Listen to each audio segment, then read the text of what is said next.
Thank you. Good evening and welcome to the September 23rd Committee of the Whole meeting. My name is Jennifer Miller. I'm a councillor with the town of Smiths Falls and I'll be your chair this evening. Councillor McGuire is joining us virtually. Please pause and reflect as I read our land acknowledgement.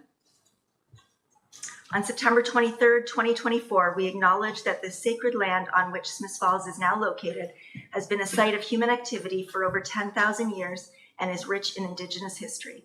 This land is the ancestral and unceded territory of the Algonquin Anishinaabe Nation. We are grateful to the Algonquin ancestors who cared for the land and water in order that we meet here today. We are also grateful to the Algonquin people for their contribution in the making of the Rideau Canal, which runs through Smiths Falls. We are mindful of broken covenants and the need to reconcile with all of our relations.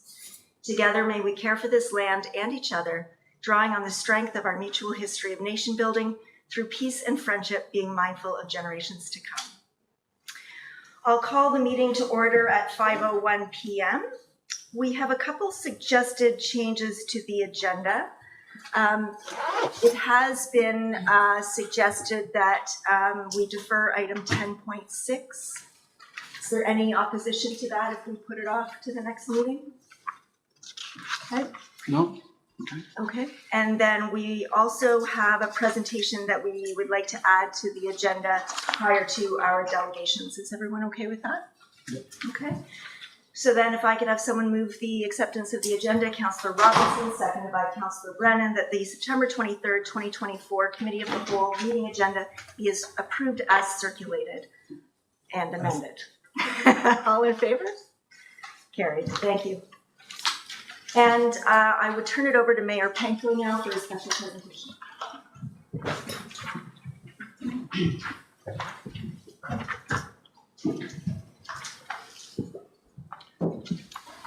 Thank you. And the community will recall, the council certainly recalls earlier this year, Jake McMillan was here. And Jake is a Canadian champion dart player heading to the World Championships in Hungary in October.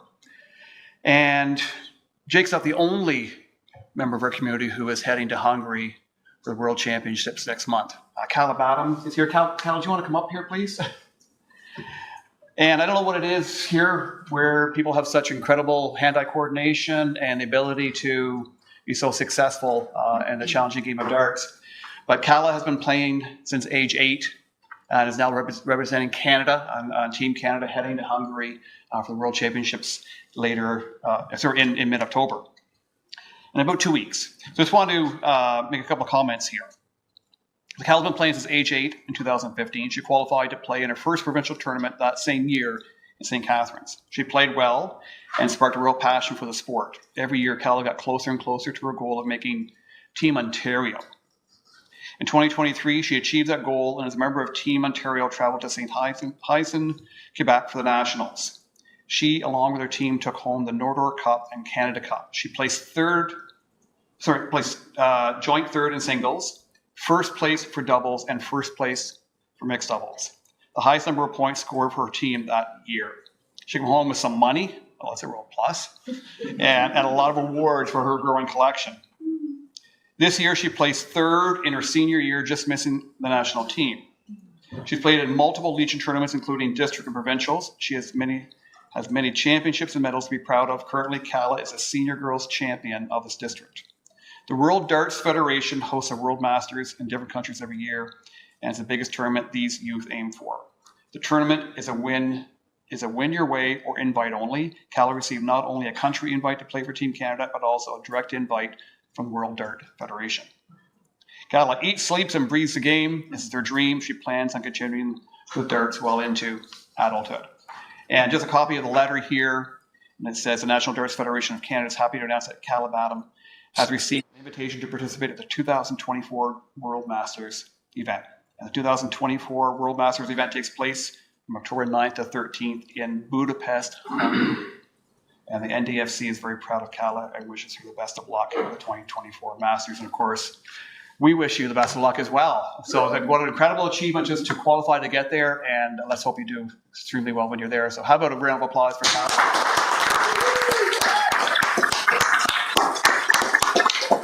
Can we take a picture? Okay. She's proud to be standing with you. And a little bit of swag, maybe you can pack that and take it with you, and I know pack your toiletries or something in there, and a little certificate of congratulations. Thank you.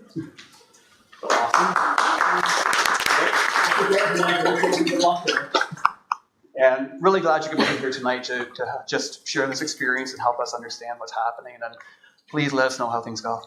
We know you'll be successful. Okay. Thank you very much. Thank you.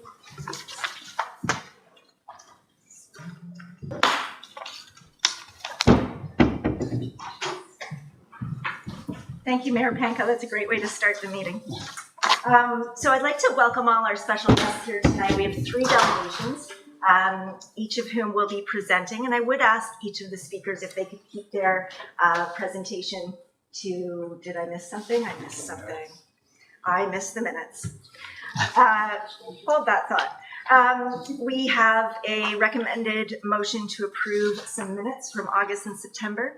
Can I have someone to make that motion, please? Councillor Robinson, seconded by Councillor Quinn, that the minutes of the August 26, 2024 and September 3rd, 2024 Committee of the Whole meeting be approved as circulated. All in favor?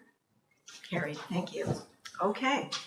So I would ask our speakers to keep it to their 10-minute allotment, and then we'll have a little bit of time for questions afterwards. So we'll start with Michael Cohen, President and CEO of our local hospital. If you'd like to come to the podium. Thank you so much. Well, thank you, Council, for allowing me to come and speak to you today. If I knew darts was on the menu, I would have brought a couple of pints of Guinness and maybe some chicken wings, but I didn't realize that. Maybe next time. So we'll just go to the next slide. So as part of our strategic plan, I thought I'd just give a bit of an update about how the hospital is doing overall, and obviously to thank you for your ongoing support of our Core Capital campaign in support of our digital transformation, which is getting very exciting. But first on our strat plan, as I would have reported to you last year, our approach is all about measuring results. And so what I'd like to do is just provide some of our successes from the previous year. Our annual report is I believe is out, and you'll see some of that in that report. But just if I could go to the next slide and highlight a couple of things. So if you can't measure it, you can't manage it. And so one of our big improvement opportunities was to reduce preventable harm for our patients. So we had a concerted effort where we put our teams together. We actually reduced injurious falls at our hospital by over 35%. So when I would have started coming up just about 3 years ago at the hospital, we would have had an unacceptably high rate of falls that result in a serious injury. So that would be someone that requires, let's say, a CT of their head, stitches, a cast. So there are benchmarks that we use in our industry, and we went from being at an unacceptably high rate to below industry standards, so reaching beyond best practices. So I'm very proud of our team. We've also spent a lot of time on HHR, which in our world stands for Health Human Resources.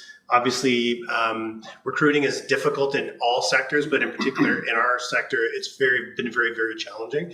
And I'm also pleased to report that with all our efforts focused on not just recruiting, but wellness in our hospital, we've filled all our full-time nursing vacancies up to this point. Now, up to this point, people can leave at any time or go on maternity leave. Our big challenge right now is to tackle the part-time vacancies that we have. So we have been using agency nursing, which is bringing in people from outside at a very high cost. And we're looking at a plan to eliminate that by the end of the fiscal year, which is great. So operating and capital dollars are a big focus with us. You would have welcomed many of you, hopefully next week at our tour for the MRI, which is very exciting. We saw our first patient in November, and I'm very pleased to report that that project was delivered on time and under budget. Excellent. So in terms of, I hate to always bring this up, but it is the reality that we live in. So we are faced with multiple respiratory diseases right now. We don't typically treat COVID any differently. It's not 2020, as I like to say, but we have illnesses like RSV, the good old flu, and of course, COVID-19 still on us. So you will see at the hospital where we do relax and then tighten up our masking requirements. So right now, masks are back on the units when you're in a patient-facing area, but if you're walking around the hallways or coming to meet with me, you can do so without masks.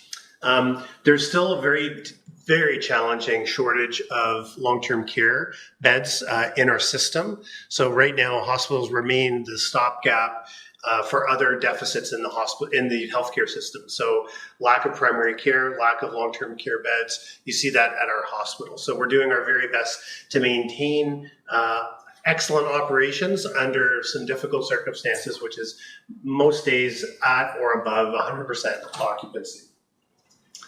Next slide. Okay. In spite of the health human resource crisis, I'm proud to say that we've been offering 24/7 coverage for emergency departments at both our sites. And the number of closures that we've experienced in our maternal newborn program have been reduced dramatically in this last year. That's actually more a function of some of our physician resources. Unfortunately, we did find that while one of our obstetricians is leaving and relocating to Toronto, we were successful in recruiting a midwife. So we now offer midwife services, and we are recruiting for a second midwife, which gives people greater options for their deliveries, and also takes pressure off our one remaining obstetrician. We remain committed to maintaining the program, and our recruitment efforts have been redoubled to ensure that we can get up to 3 obstetricians and 2 midwives. Next slide. So one of the reasons that we're here, obviously, is to ask you for your ongoing commitment to our Core Capital campaign, which supports our digital transformation. For some, it's getting to the most exciting phase of the project. For others, it's getting to what we refer to as the Valley of Despair, where you're running out of time. You see a deadline coming up and everyone's racing. It's very, very busy at the hospital getting ready for this transformation. Next slide. And so just to recap, what we're doing is we're digitizing everything we do. So right now, one of the biggest causes of harm in healthcare is medication errors. So one of the things that this project will do will electronicize and automate the delivery of medications so that you're getting barcoded medication, barcoded patients, packaged medications, properly dosed, and then scanning the meds, scanning the patient to ensure right dose, right time. And those are all just fancy words. This slide is also not very compelling, but I do have some other pictures of how real it's getting if we go to the next slide, which is not actually this slide. So I actually just explained this slide. Let's go to the next slide. Okay, so here we have some homegrown pictures. So these were actually taken in Perth, and you can see some of the technology that we've acquired thanks to the support of the municipalities such as Smith Falls. So the nurse on our right has a labeler, which can be capable of spitting out labels as well as armbands that have that barcode that I was talking about. Now, it's not actually live, so I'll be honest with you, we did kind of pose her with this machine. And then on the right is one of our training rooms in Perth where you can see some of the technology. We'll go to the next slide. This is a better view of the training rooms. On these units, you can see a number of things. So on the left, you'll see this is actually in our Smith Falls location.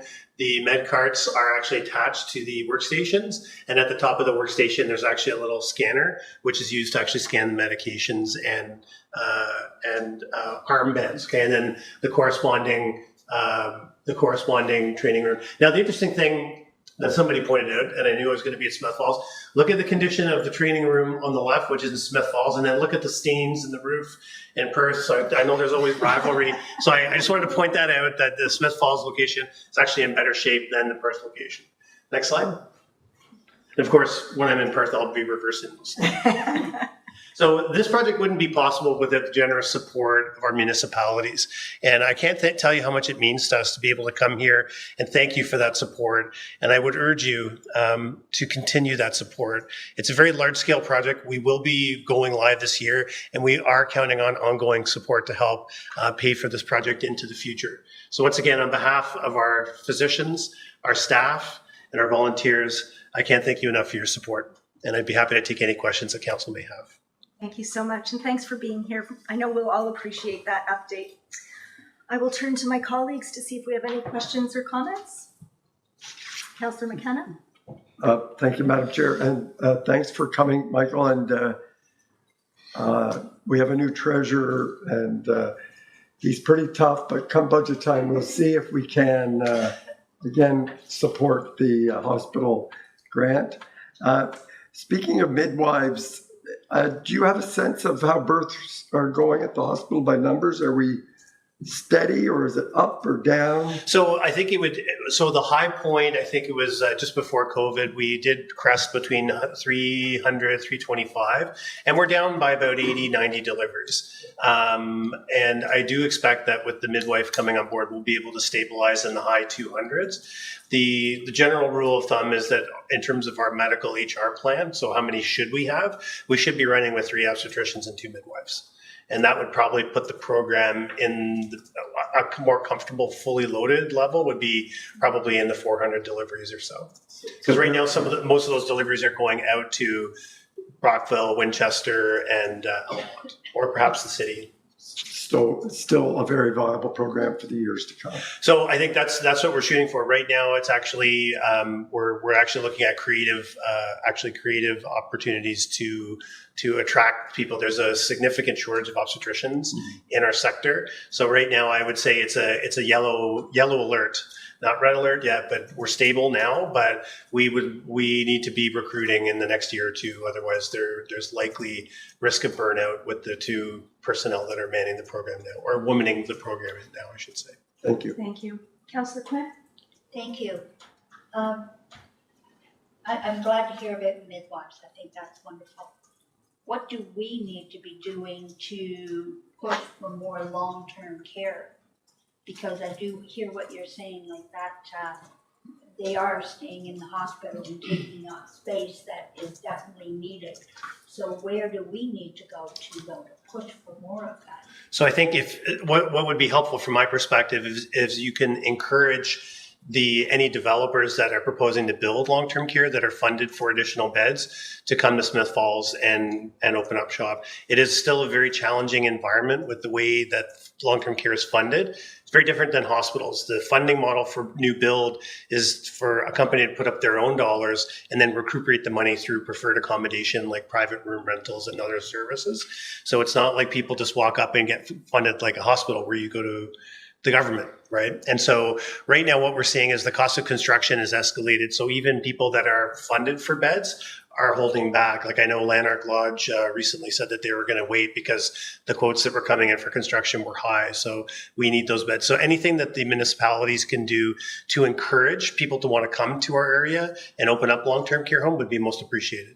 I have another question. You're not going to get away easy with me that. I have nothing after this, so I'm. Oh, perfect. So I'm one of these people, I don't have a doctor, but I have a wonderful nurse practitioner. And I'm grateful, very grateful for that. And I've just been having problems with my back. Now, she did get me into the hospital. I did have lower back x-rays. Mhm.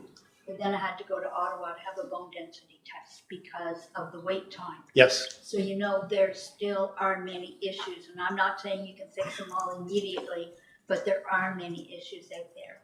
But can we encourage more nurse practitioners? Could they not take some of the load off of, before you go to the hospital, they sort of have studied to see where the issue is, and then you can get into the hospital to a technician or a doctor and lighten that load up? Yeah, so in the community, I think we would welcome and encourage anything that bolsters primary care, whether it's a physician or a nurse practitioner.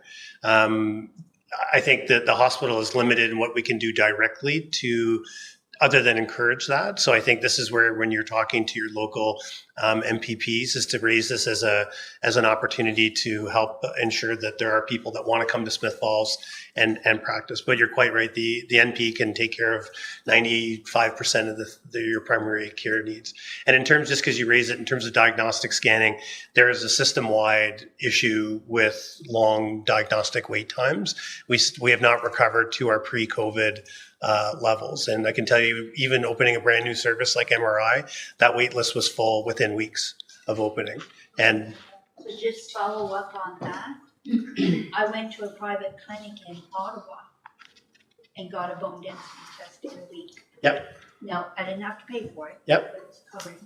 So maybe we should be working with more of them. So I think- Suggestion. our doctors do refer to third parties like that. They do use them. Yes. Thank you. Mayor Penko? Yeah, thanks, Michael, for coming again once a year to bring an update. And it's been a while now that we've been supporting the capital campaign. I think Smith Falls is the first municipality to come on board. I think it was 2017. So we're probably up somewhere around, I don't know, $1.3 million, $1.4 million over the years.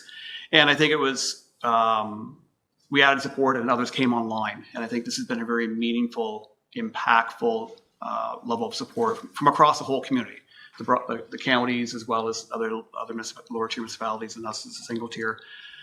Can you speak just a bit about, I mean, people can make it complacent thinking, well, the towns and the other municipalities are supporting the capital equipment needs of the hospital, and we have the foundation, which is raising money for the MRI and other things. Can you just speak about the overall needs of the hospital? Because I know I spent about 10 years on the foundation prior to coming into this seat. And I know that every year on the foundation, there was this list of things the hospital needed, and there's never enough capacity to meet those needs.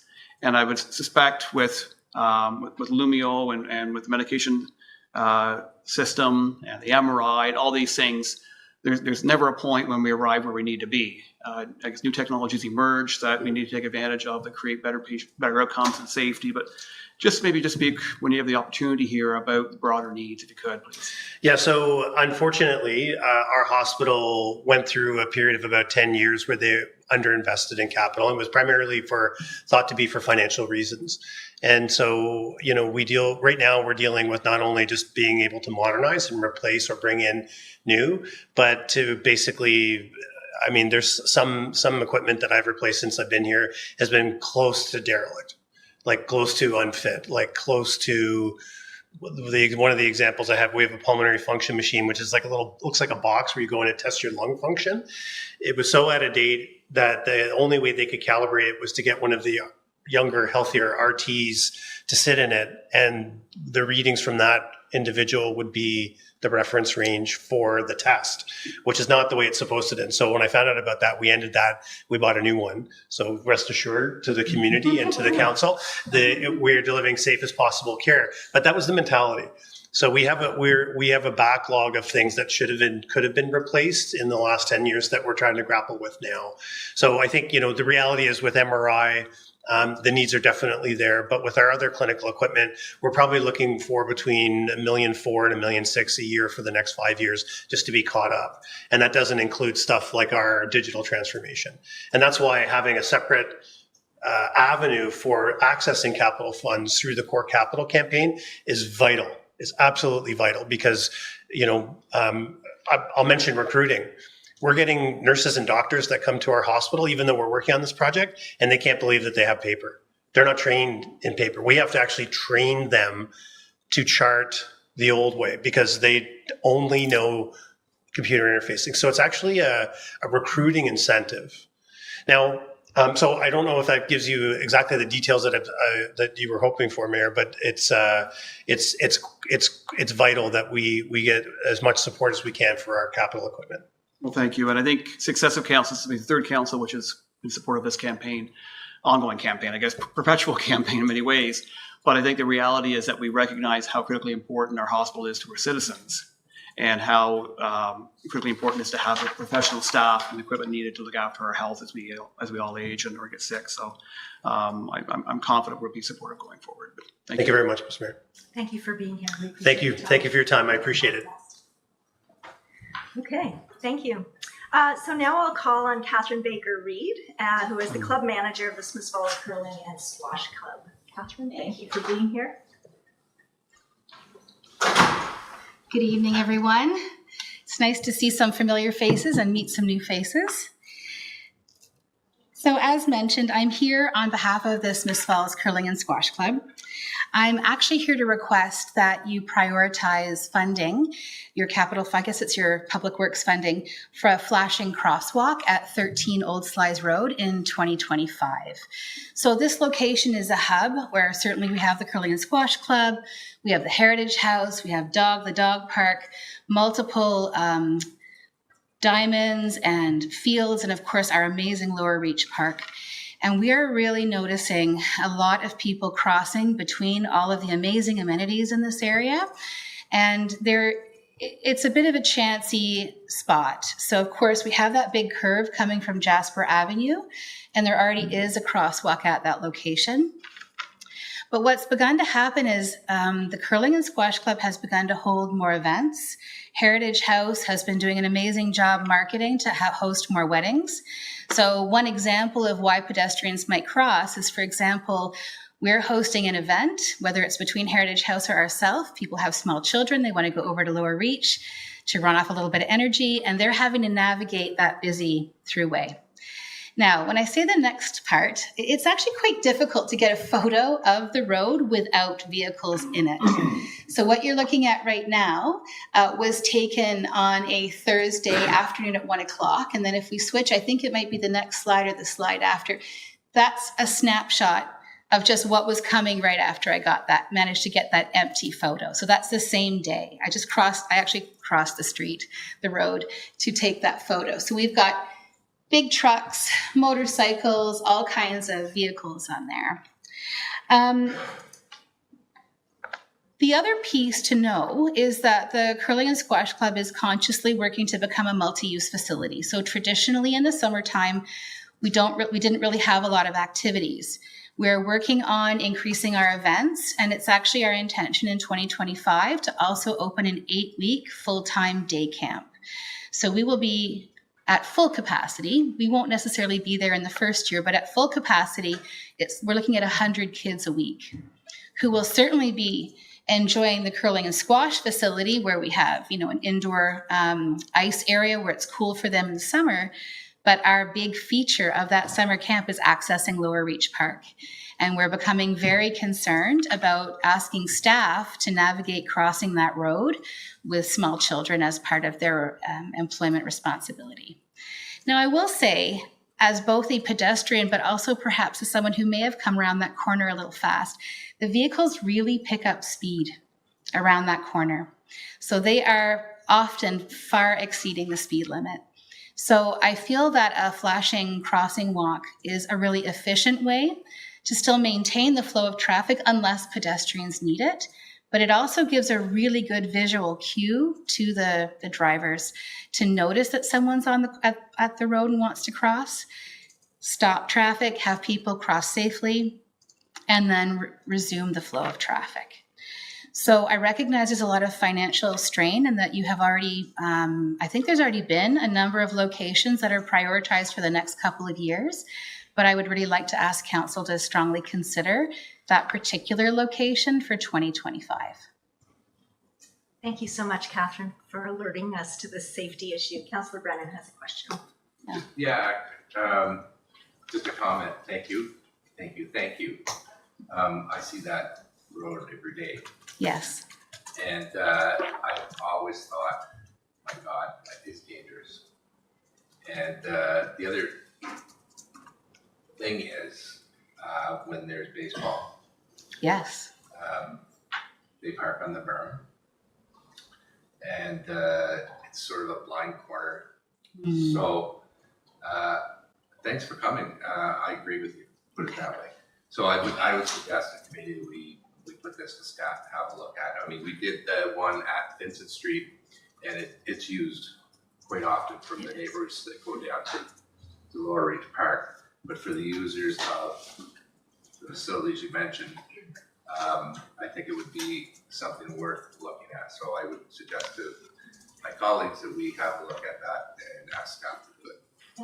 Thank you, Councillor Brennan. I saw thumbs going up around the horseshoe, and I saw our acting CAO making a note. So I think we will take your advice, Catherine, into consideration, and I appreciate you being here. That's lovely. Thank you all very much for your time. Have a good night. Thank you. So our third and final presentation is not by Kristen Storms, but is in fact by Megan, representing our DBA. And so I welcome you, Megan. Please come to the podium for your presentation.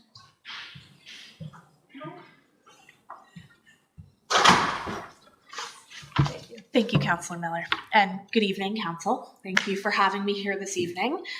So I'm very fortunate to know all of you. I'm the new coordinator of the DBA, if we haven't chatted since I started my new position.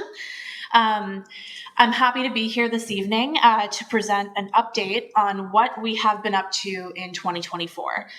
Our board and committees are made up of incredible and dedicated community volunteers who all share a passion and the common goal of wanting to see downtown Smiths Falls thrive. And I think we've been doing a good job of that this year.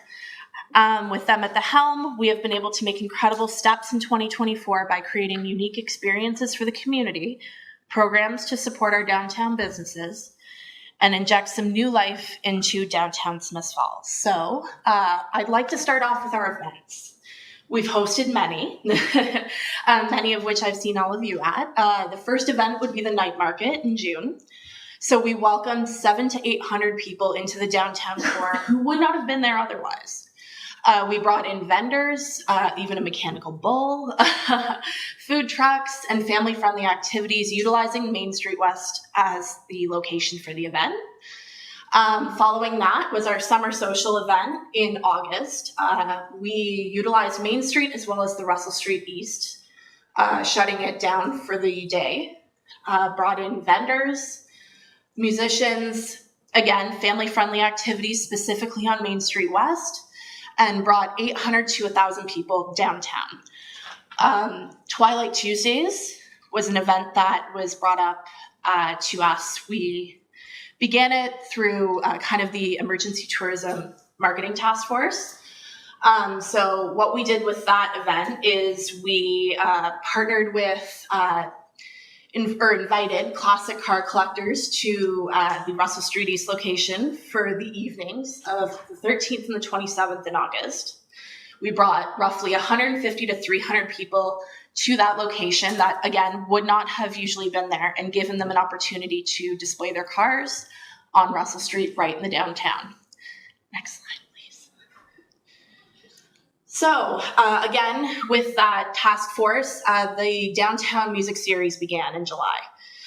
So that event, a series of events during the weekends on Saturdays and Sundays, brought out local musicians to perform at the Town Hall Bandstand as well as throughout other activations in the downtown.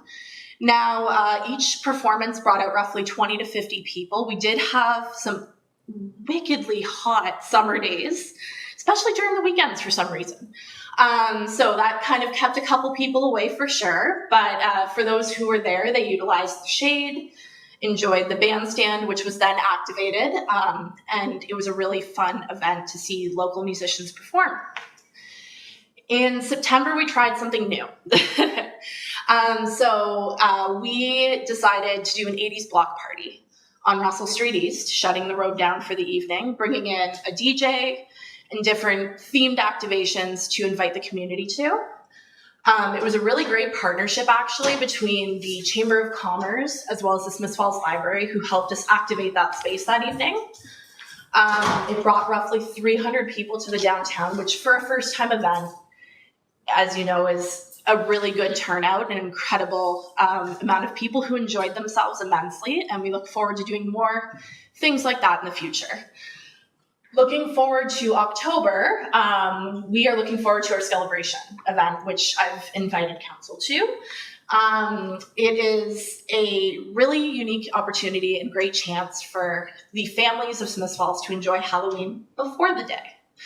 So we start with a costume parade. We allow the children to trick-or-treat throughout the downtown. The businesses partake in this.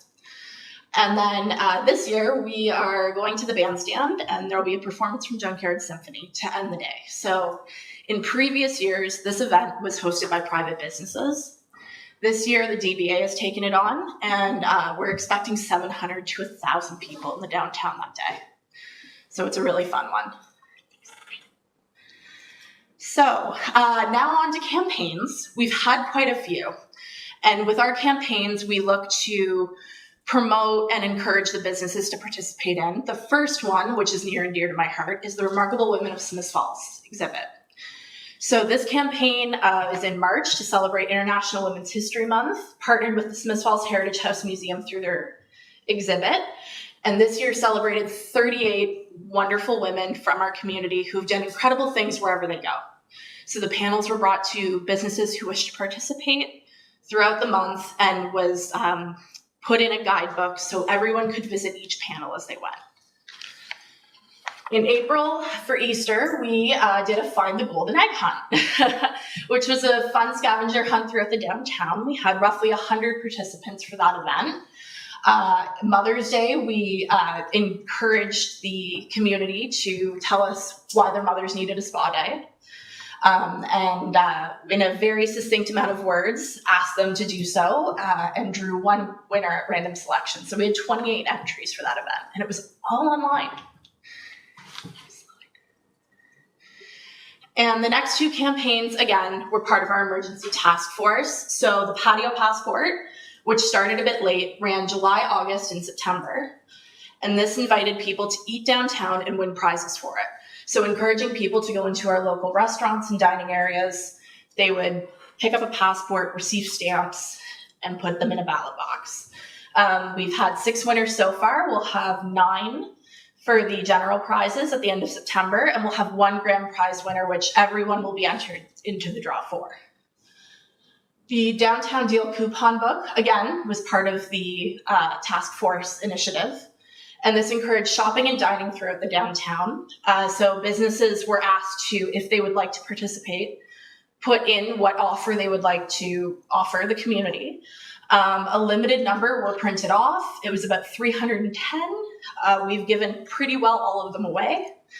And they were able to use these coupons until the end of October. Next slide, please. The SF Local Boxes, which was a program that helped to kind of offset now Picnic as well as Merry and Bright this year, were seasonal boxes that we did in partnership with the district, or the Smith Falls and District Chamber of Commerce, and offered unique items from local businesses throughout our downtown, and some different offers as well. People were able to purchase those and enjoy some new things that they might not know are in downtown Smith Falls. We also brought back the downtown historical walking tours, again, with the Chamber's help with RMEO, with Heritage House. We gave in-person historical tours of our downtown. We have some of the most unique architecture, I'd say, in Eastern Ontario, and some really great stories to go along with it. So that was a fantastic opportunity. The Pump Out program was an interesting one.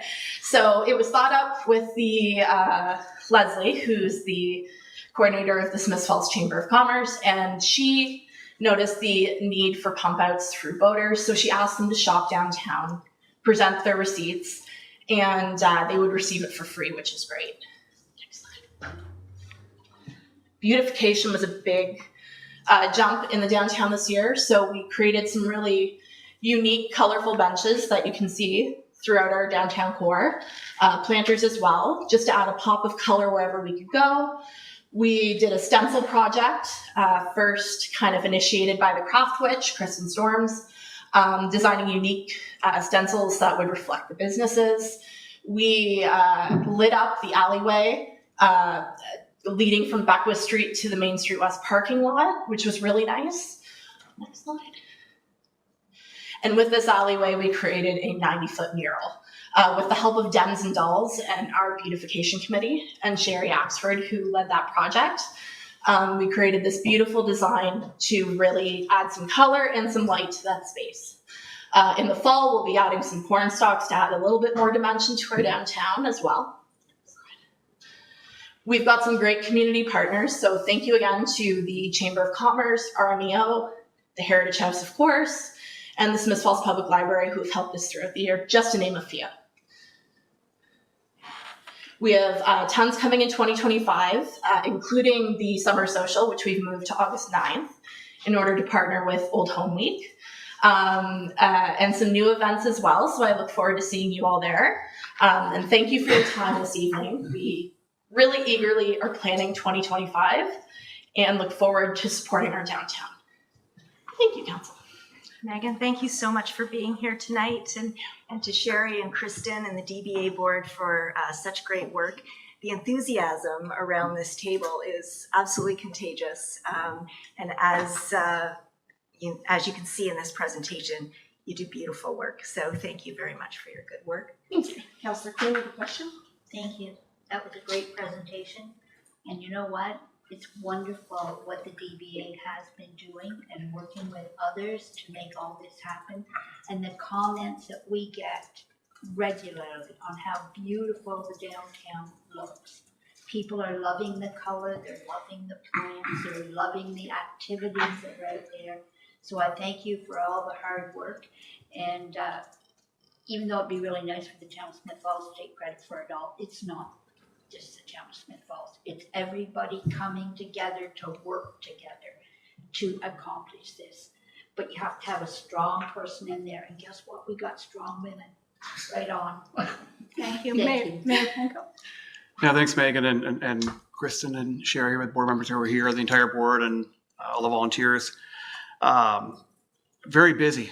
I mean, you got a lot done in a relatively short period of time, and I know the task force came together quickly and did some pretty creative things in a very short period of time. And I think part of our role as council, as municipality, is to try and help build the infrastructure. And then it's like organizations like the DBA and the Chamber that find ways to animate it and make it come to life. And to echo Don's comments, I have more comments from people both in town and out of town this summer about how beautiful our downtown looks. And obviously the DBA plays a very important role in that. People from Perth even saying how envious they are how good our downtown looks over the summer and other years. So thank you. I guess the question is, a lot of activities happened. A lot of things came together very quickly. It was a very busy result over the last sort of 6 or 8 weeks of summer.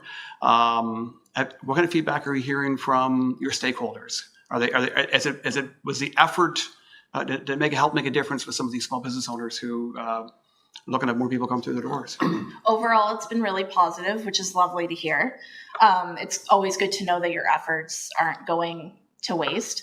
And we've also had incredible comments from our stakeholders just about tweaks that they would make and adjustments to different programs, campaigns, things they would add to different beautification projects, which is really great. We have a really engaged membership. This year especially, the engagement's continuing to grow, which is fantastic. And we're taking all those comments and reflecting on them in order to make plans for 2025 and for the future. So it's been really positive. And I'd also like to thank the town of Smith Falls, especially Director Clark here, who did an incredible job with all of the flowers. They bring an immense amount of color and beauty to our downtown. And I've heard the same thing too. Perth is pretty envious. Thank you. Thank you so much. Thanks again for coming. Take care. Okay. So that ends our delegations and lots of good news tonight. We'll turn it over now to our acting CAO to lead us through our director's reports. Thank you. So we just have a couple this evening. We'll start with Director Dauber if you're ready to roll.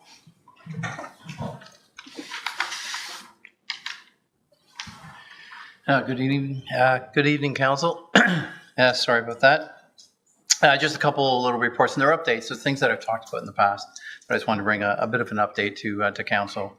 One has to do with the 2023 audit, so it's wrapping up. All the financial portions are done, and they're just the auditors are looking for a little bit more information to back up some of the numbers. What I mean by that is the asset retirement obligation is the new section. They've approved and audited those numbers, and they just want to have some backup for how those numbers were achieved. And then a couple of other items. But for the most part, the financial portion of the audit is done. And we're going to be wrapping those other things up this week. The financial information return is scheduled to start next week. One thing that'll be a little bit different when the statements are presented this year, and of course, it's not going to be an obvious difference because you won't see it, but the financial statements that will be presented, this will be the first year that they were actually put together in-house. So it wasn't our auditors doing the financial statements. We actually did that in-house with our own staff this year. It's kind of funny. There's been a bit of a pushback from PSAB, Public Sector Accounting Board. They're the people that audit the auditors to make sure that the auditors are auditing correctly. And there's been a lot of pushback with the auditors preparing the financial statements to push the municipalities to start preparing them in-house. So in anticipation of that, we were very lucky to have gotten a former auditor to join our team as the deputy treasurer. So he was able to provide quite a bit of help for that task. The internal audit work for 2024 is going to begin the week after that, October 7th. We've identified a number of processes that we can change to move the year-end process into a year-round activity, meaning not saving it all up for a big race to the finish line at the end of the year. But there's a number of activities that can be knocked off during regular processes throughout the year. So disbursements, weekly disbursements with accounts payable, adding an extra 10 to 15 minutes will actually save probably a few days of work when we get to year end. So there's a number of processes like that example that we're looking at and we're starting to implement for the 2024 budget. And then the one item that'll be different than 2024 is that financial information return. That'll be the first year that we're preparing them 100% in-house. We're moving towards it. It's going to be a bit of a split for 2023 between the auditors and in-house. And then we'll be able to knock that portion of their fees off in 24 and start preparing the financial information return in-house. It's not a huge financial savings. I'd like to say we're going to save a ton of money by doing this. It's actually not a huge financial savings. It's really more if we want to be in charge of the information, and if we're going to be preparing that information to go to the province, then we have to know exactly what the flows are through the financial system. So it's a way that we can challenge ourselves and make sure that we're aware of exactly how everything's flowing. And then one update on the asset management plan. Of course, 2023 is wrapped up. 2024 has started with Public Sector Digest completing the condition assessment protocols. And that's how we're going to put our process together and show the province how we're going to do our internal condition assessments for all the different asset categories. So that's being prepared by Public Sector Digest with review by the Smith Falls audit team before our kickoff meeting. And our kickoff meeting is October the 10th. We'll be meeting with them to start assigning tasks and looking at what our project looks like. So I'll bring information back to council just so you're aware. It's not just a matter of, okay, this big project that affects millions of dollars and really affects the budget and it can drive long-term plans. It's not just off the side being done, but I'll bring some regular updates so council's kind of aware of where we're headed. And I think it might kind of lead into the budget as well and provide a little bit more information once we hit the budget process. Thank you. Any questions? Councillor McKenna? Thank you, Madam Chair. Director, I think you gave us a hint on your high-level outline of how we want to do our 2025 budget. Like, have you got some milestones you can, like, when we might kick it off and have an end date, a start date, something like that? Sure. So as far as putting the working papers internally together, that has started. We're going to have a few changes this year, which probably isn't surprising with somebody new. So we're starting to put that documentation together so we can prepare for the budget meeting. I'm going to go back and look at what it is in previous years. I know that there's a direction in the process to wrap up the budget in January. And I believe if I look in last year, if I remember correctly, that the presentations to council were in November, December timeframe. I believe we're going to meet those timeframes. I don't think it's going to be any later this year. But the actual presentation and the actual information that we're going to share is going to be a little bit different. I don't think we're going to need to deviate from previous timelines. Hopefully that answers your question. Yeah, no, high level, that was what I was looking for. Thank you. Okay. Thank you. Thank you, Director. Appreciate Thank your time. Okay, Manager Crowder?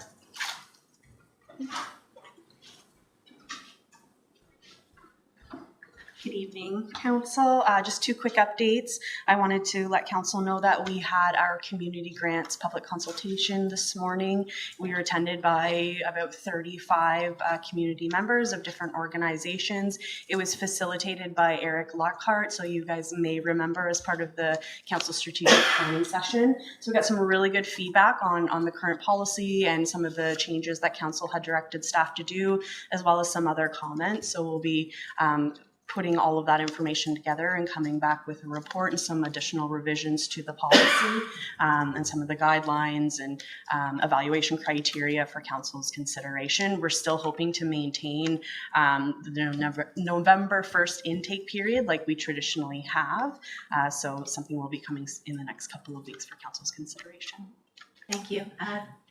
Sorry, did you have something else? Yep. I just also wanted to let council know and the community know that we launched our annual calendar contest today. So we're going to be encouraging members of the community and visitors to submit this year's photos for the 2025 calendar.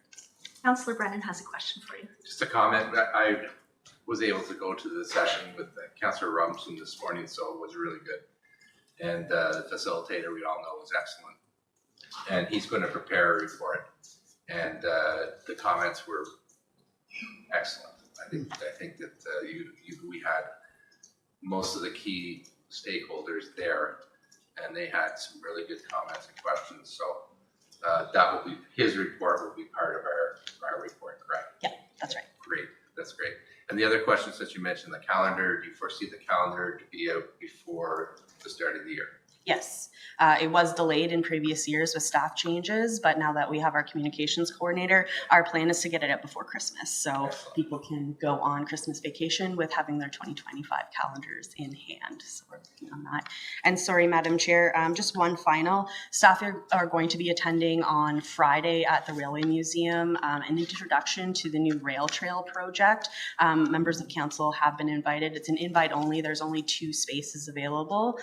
So if 2 councillors wish to go, or if someone would like to go with me, I know Clerk Costello has just circulated that invitation. So Mayor Panko unfortunately is unable to go. So there is a spot open for a councillor if they wish to attend.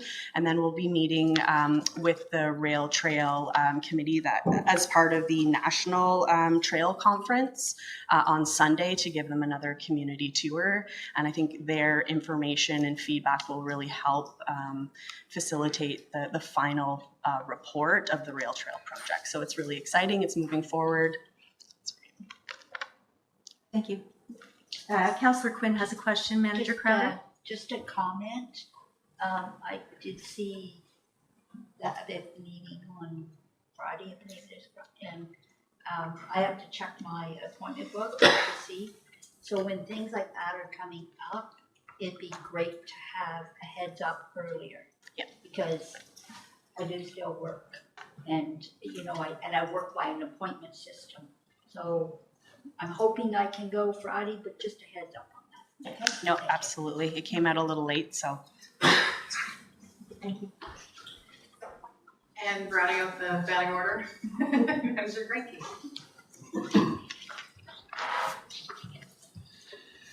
Thank you. 3 quick updates from Development Services this evening. Firstly, on the provincial side, Council's advised that the province has now released the 2024 PPS, and it will come into effect on October 20th. That means that any planning decisions made after that point will need to be consistent with it. So as Council is aware, the province has been working on this new provincial planning statement for over a year, and it has evolved a little bit since it first came out. While staff will begin evaluating planning applications through the new lens, we're in agreement with our official plan consultants that the new PPS will not substantively re-steer us on that project. So that's good news. The Ministry of Municipal Affairs will be planning for training for municipal officials on the new PPS, and when that gets released, we'll make sure to be represented there. This brings me to the next update, and that relates to our official plan. We're happy to confirm for Council and those watching at home that we'll host our first open house on Thursday, October 10th at the Youth Arena. Town staff and consultants from Dillon will be manning tables centered around the 5 key themes that we've identified through the public consultation. That is housing, sustainability, public spaces, transportation, and downtown revitalization. We feel this approach allows our community and stakeholders to take a deeper dive on the topics that they're passionate about, and the information gleaned from that session will help develop strategies on how we're going to approach them in the new official plan. In addition to the press release announcing the project, which you received last week, along with our media partners, our planning clerk and communication staff put together a poster which will be posted at public bulletin boards throughout the town. In our experience, keeping the project in the public eye needs to be a sustained effort. and also an important one, so the community firstly is aware that we're doing this work, and more importantly engaged and has the opportunity to appreciate how this affects them, and that the community has a voice in helping us as we plan for the community that we want. Finally, I'm bringing an update on our Heritage Conservation District study, which is underway. Last week, Stantec, our consultants, brought forward an update on their draft findings to the Municipal Heritage Committee. As Council will recall, the study area that was being assessed encompasses the entire downtown core as our official plan designates it. And according to preliminary information assessed by Stantec, including an assessment of the property inventory, land use, building history, and building materials, the consultants have identified the strongest concentration of heritage resources more centrally within the core and along Beckwith and portions of the side streets.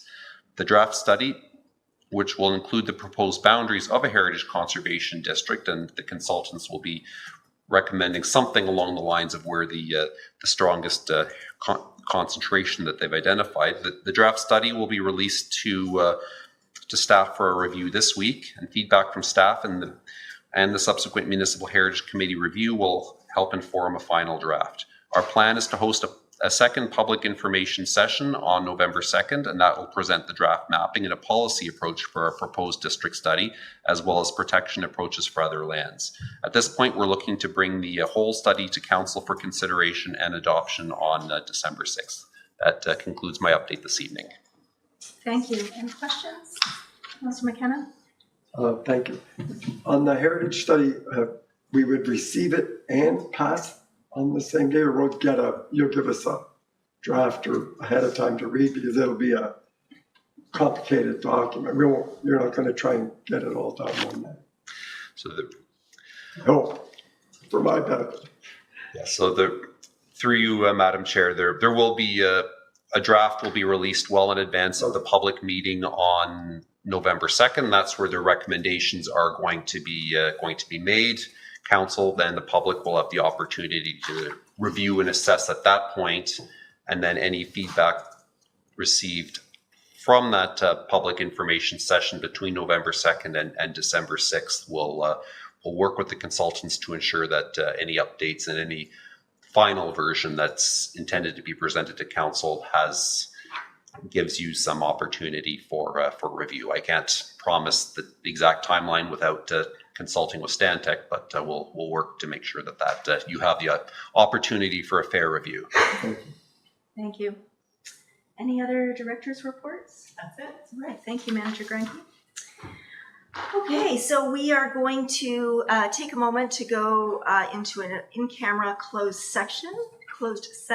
So if I could have someone to make a motion, Councillor Robinson, seconded by Councillor Quinn, that Council of the Corporation of the Town of Smiths Falls, as provided in Section 2392D of the Municipal Act 2001, as amended, move into a closed meeting at 5:57 p.m. to discuss labor relations and employee negotiations. All in favor?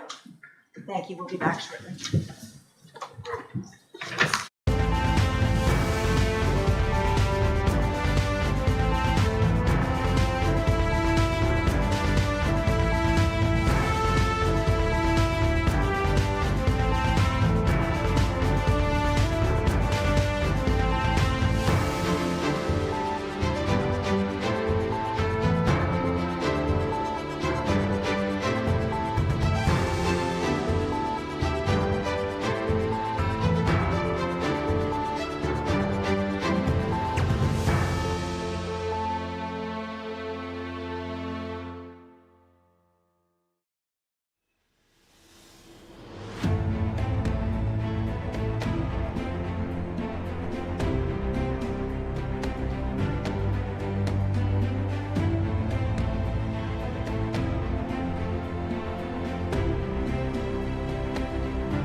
We're back. Thank you.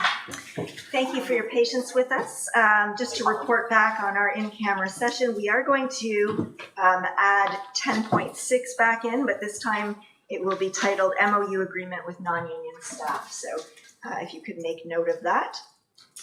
And speaking of that, we're ready to move into our list of priority items, starting with Manager Crowder, Multi-Regional Trail Network Partnership Agreement. Thank you, Manager Crowder. Thank you, Madam Chair.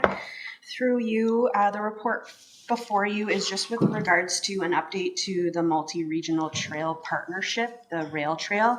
The partnership was lucky enough to receive federal funding for this project through the Tourism Growth Grant. And so the update to the previous agreement was just to reflect those changes and that additional funding and some of the new initiatives that we're able to do as part of that funding agreement. So it will really be focused on branding and marketing the trail moving forward. So it was just with regards to section 1.2, which was the financial section. So it has no impact on the town's financials or the contributions that we've provided to date. Thank you. That answered my question. Anyone else have questions on this? We're comfortable with this? Lots of nodding. Thank you. So you can move ahead with 10.2, which is the filming in Smiths Falls report. Thank you, Madam Chair. So staff is bringing tonight a report as well as a new guide and application with regards to filming within the town of Smiths Falls. We've seen an increase in interest in film productions within our town. And over the last year, we've had some comments and feedback from our businesses and residents about the process. So we looked internally to create an actual process to help streamline this. So the application, it goes over fundamentals of filming, asks a series of questions, and really part of this process is to allow us, the municipality and the film company, to give proper notification to the community. So if it's a small event, we're looking between 7 and 14 days. If it's a larger event, it's about 14 to 30 days, with the idea of giving, especially the downtown, at least 14 days notice if it's a large event, if we're closing streets and there's going to be impacts to businesses and traffic and pedestrian flows. As part of the application as well, we're also suggesting a fee for the application being minor, about $100. When doing the review of other applications and other communities that do a formal process, it ranged anywhere from nothing all the way up to $1,000. So we thought a nominal fee in order to cover the cost of the administration of this, and that's above and beyond any other additional fees or charges like an encroachment permit or to rent the parks or for picnic tables or for police support. That would all be above and beyond the actual application fee. Thank you. Questions and comments? Okay, Councilor Brenner. Thank you for this, and I went through the report of the policy, and I also did a little research. And did you go through Mississippi Mills film policy at all? We did not review that. I think we reviewed Gravenhurst, Muskoka Lakes, yeah, and some other larger municipalities. So I wasn't able to really compare them. I didn't have the time or the energy to go through it and compare them both. But in first reading, and I think we need it, but in first reading of ours, I maybe thought it was pretty granular. I did go through theirs, and it's similar, I think, but I think we're asking maybe for a lot more hoops to be jumped through. I may be wrong, but I wouldn't mind if you had your expertise on it as well, because Almont is fairly active at filming, as you know, and I'd hate to have something that film companies might look at and say, well, geez, they're really making me go through the ringer here.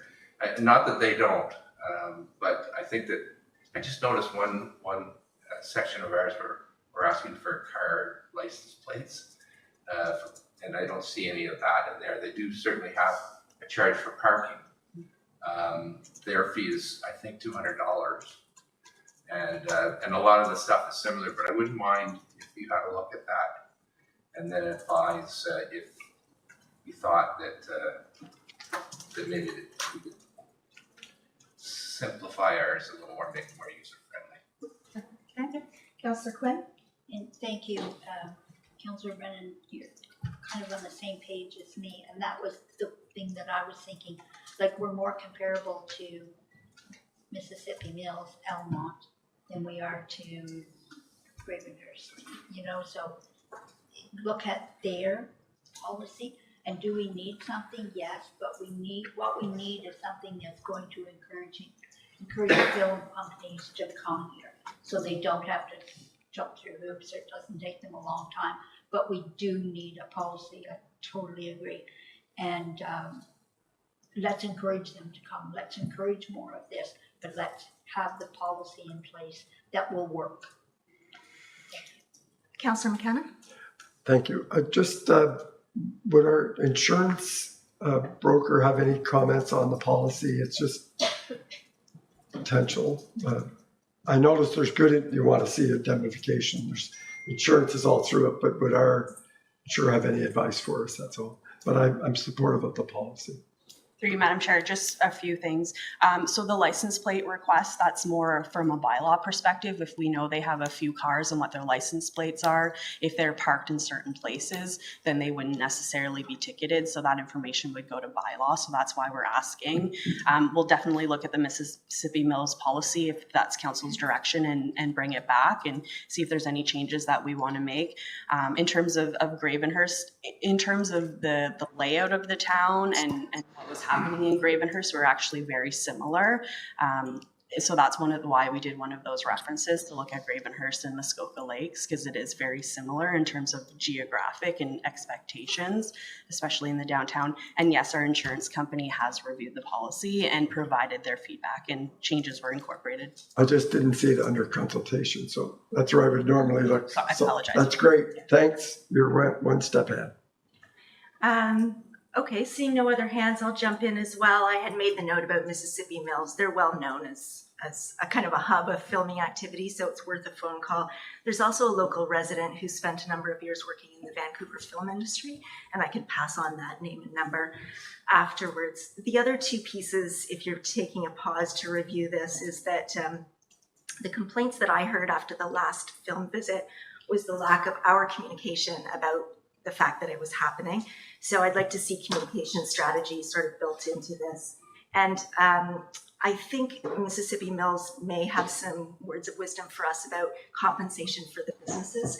So I see in this policy that we get compensated for some of our impact, but the businesses don't. And I think if we're going to see a business be forced to close for any period of time, then maybe there is something there that the film company can do for the businesses so that we're not adversely affecting our good folks downtown. Councillor Robinson? Thanks, Madam Chair. I'm in agreement with you, Councillor Brennan, and Councillor Quinn. We need to have a policy, but Almont and Mississippi Mills are doing something right, and so because of the proximity, we should be connecting with them and getting their input as to how they do business. And personally, I'd like to defer that until we get to a stage where you can come back to us and maybe tell us what they're doing different from what has been presented. Maybe if we could incorporate that instead. Thank you. And we have a question from Councillor McGuire on the screen. Thanks, Madam Chair. I think you and Councillor Brennan make really good points, and I hope there's consensus to follow up on them, and we can approve this at a later date when we've consulted with Mississippi Mills and looked at the points you bring up, Madam Chair. We can ask for a little more research before we bring this forward. Is that okay? Yeah. Thank you, Manager Crowder. Thank you. Okay, so moving along, we have Bellamy Farms Phase 3, Manager Grinke.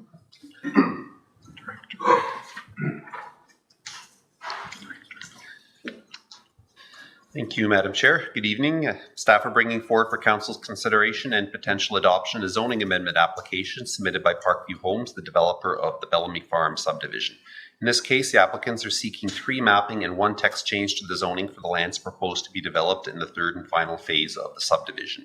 In late March of this year, Council gave draft approval to a revised concept that envisioned a townhouse model of development that will be accessed by 2 new public streets, as well as the concept calls for a 0.62 acre public park in the middle of the subdivision and a stormwater management facility that will go in adjacent to the edge of the subdivision with some opportunities for some passive recreation in there.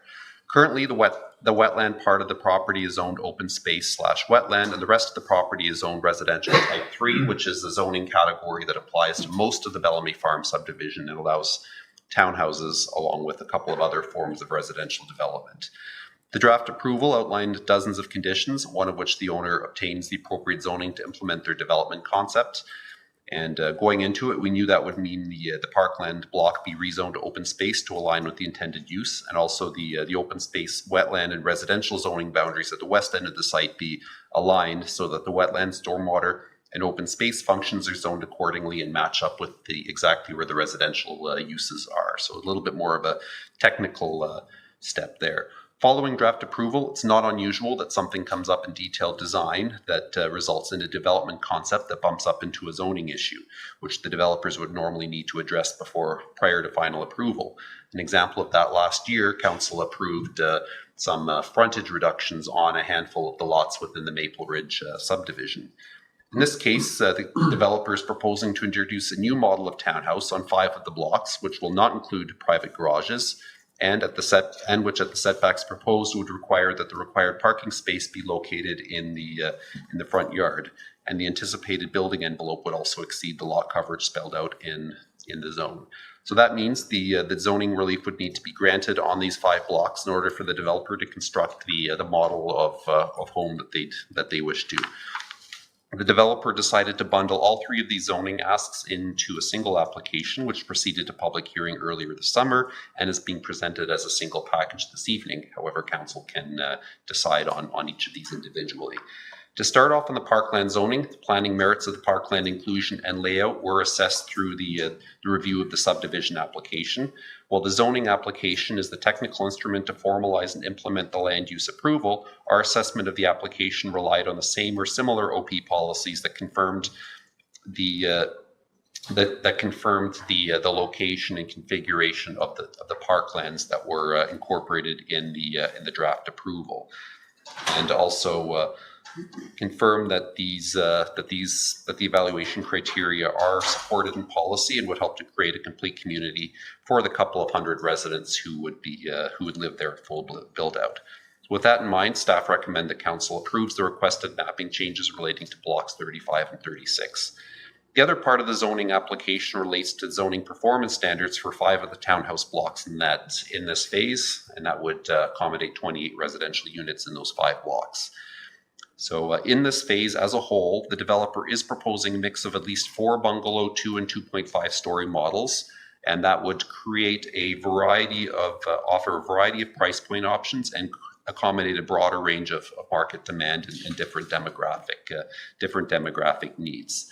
In addition, of course, to creating a bit more visual interest in terms of the different forms of housing. However, one of those models running along the south end of Margaret Graham is a bungalow with an unfinished lower level, and that bungalow is proposed to not include a private garage. The zoning bylaw requires that all townhouses include 1 parking space, and that parking space cannot be provided in the front yard, and that's measured by the first 6 meters from the lot line to the front building wall.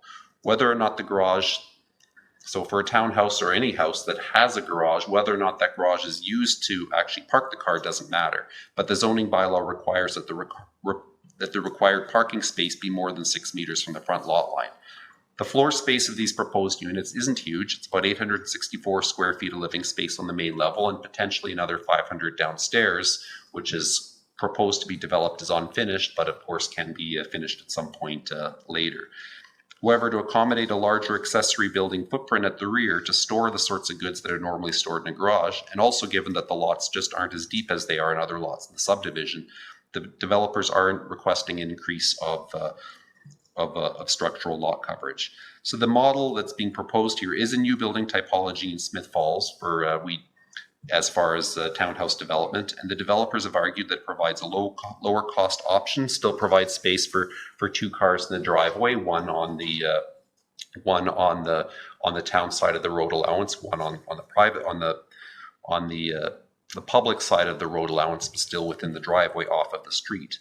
And through the broader design of the subdivision, the developers are proposing some more opportunities for off-street parking for guests and so on. And certainly myself and our department and the Public Works Department have been having a close look at sort of the operational elements of parking within that subdivision. And we'll see how that works and whether some bylaws may need to come back to council at some point in the future.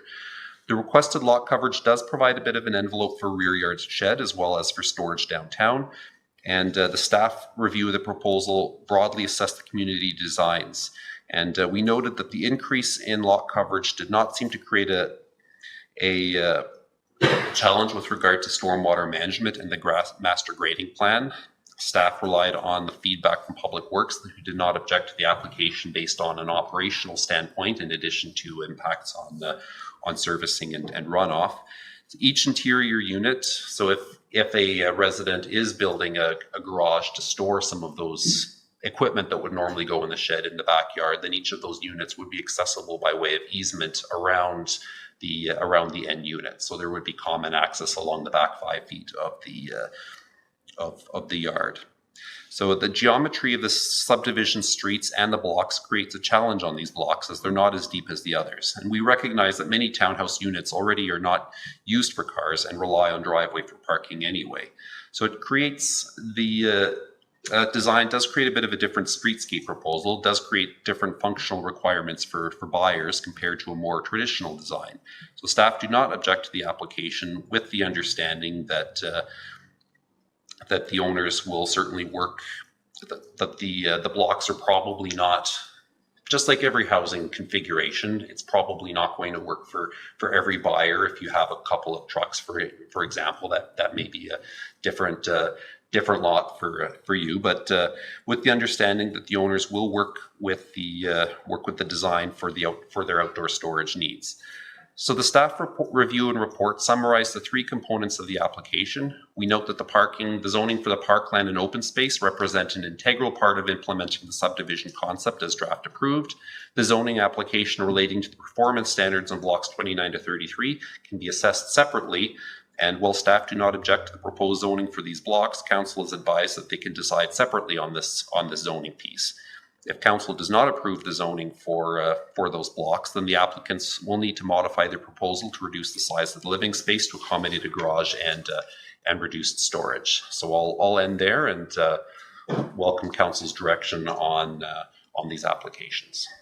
Councillor Brennan? Yeah, thanks, Carl. And we had this meeting at the Plan Advisory Committee in June, I think, and the proponents were here and I answered questions.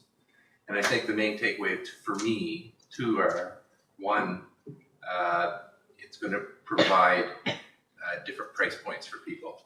And not that it's going to be dirt cheap, but it's not going to be, there's going to be some that are going to be less expensive because of the size. And the garage thing was part of that, I think. The other part was the open space. So there is going to be open space, and you can clarify for me, I believe it's a ½ an acre, something like that. Through you, Madam Chair, the proposed park at the north end of the subdivision at close to the intersection of the 2 streets would be 0.62 acres. And that's a dedicated park space in addition to the open space ringing the stormwater management pond. So that's pretty close. Thank you. Oops, sorry. So yeah, so I support staff's recommendation as I did at the PAC meeting. Okay, Mayor Panko? Thanks, Carl. And initially reading this, I had some concern about, I mean, we all use garages for storage, and we get a series of sheds and backyards over time just to accommodate. And I guess all the challenges people would have of trying to keep their stuff somewhere safe and accessible. So I was a little bit reluctant initially, but then in rethinking, I guess, and hearing Councillor Brennan's comments and your presentation tonight, I mean, in the end, if it does mean it's creating a more affordable home and a lower price point to give entry to people who may not otherwise be able to get into a home of their own, it'll be up to them to manage, I guess, how they're going to store their stuff. And I appreciate the facades probably are more attractive with the garages every 10 or 12 feet along the front as well. So, and considering we went through PAC, considering staff have the support, I'll support as well. Councillor Robinson? Thanks, Madam Chair. More a comment than anything else. The back 5 feet or whatever the property would be an easement to let people into their backyards. My sister-in-law is in Stittsville, and in the row that she is in, everybody's got a fenced backyard, but everybody has a gate. So it's exactly the same thing. You go to the end of the development and you go through a gate to take things into your backyards, like through everybody's backyard. So I think it's a great idea. And I'm going to support it because I support the PAC too. Thank you. Councillor McKenna?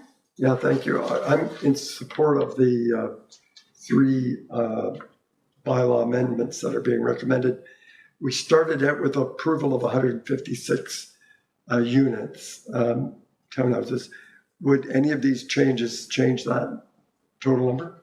Okay, thank you. Thank you. So, yeah. Just a question relating to parking and recognizing some of the on-street parking creates challenges there, especially if you get a lot of pickup trucks parked. Has there been any consideration given to an off-site parking lot or a parking lot within the community for visitor parking or for overflow parking? Move it all off the street.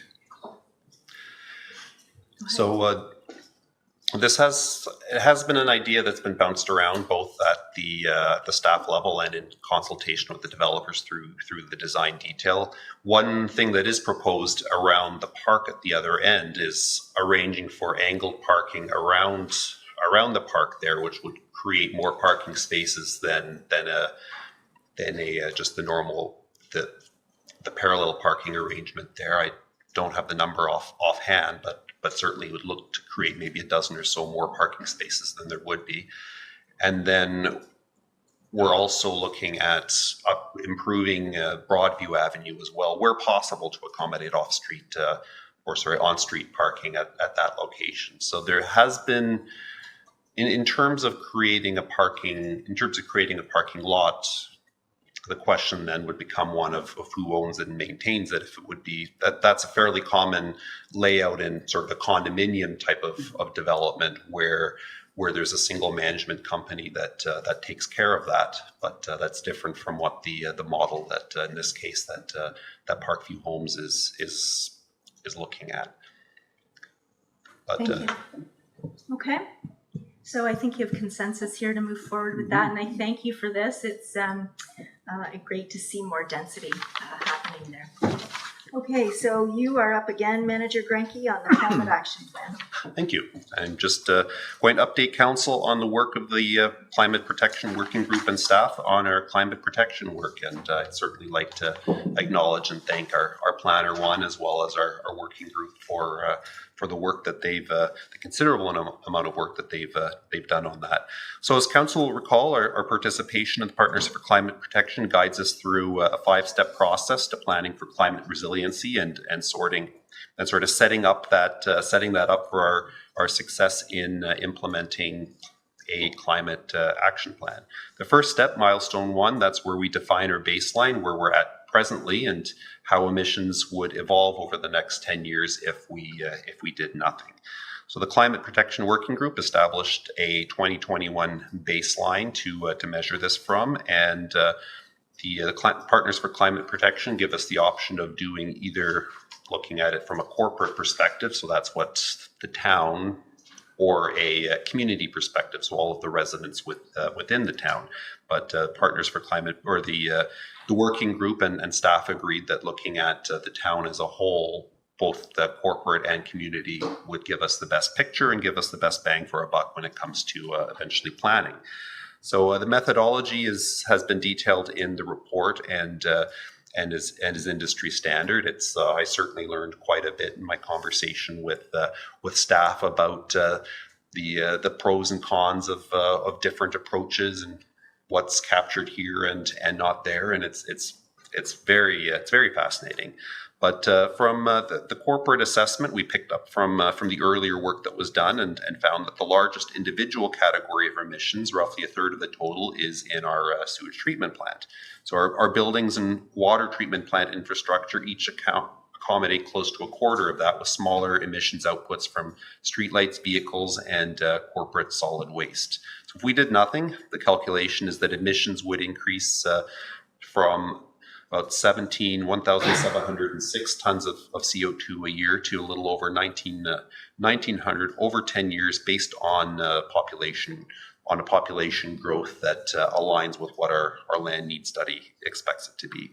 In terms of the community profile, the biggest overall category of emissions there was at about 50% was on-road transportation.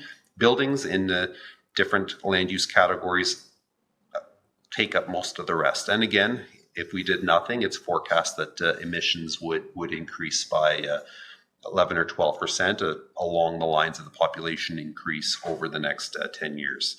So staff and the committee are working on developing milestone 2, and that's our emissions reductions targets, and that will help us develop the climate action plan. So they're working right now on a survey to determine the level of interest in the community on a menu of options of different policy and support initiatives. And that survey will help inform targets, which will be developed by the Climate Protection Working Group and presented to council for consideration and approval. So at this point, this report is an update to council on our findings and the work on milestone 1, and the recommendation of staff is that we receive this report for information. Thank you. Councillor McKenna would like to ask you a question or comment.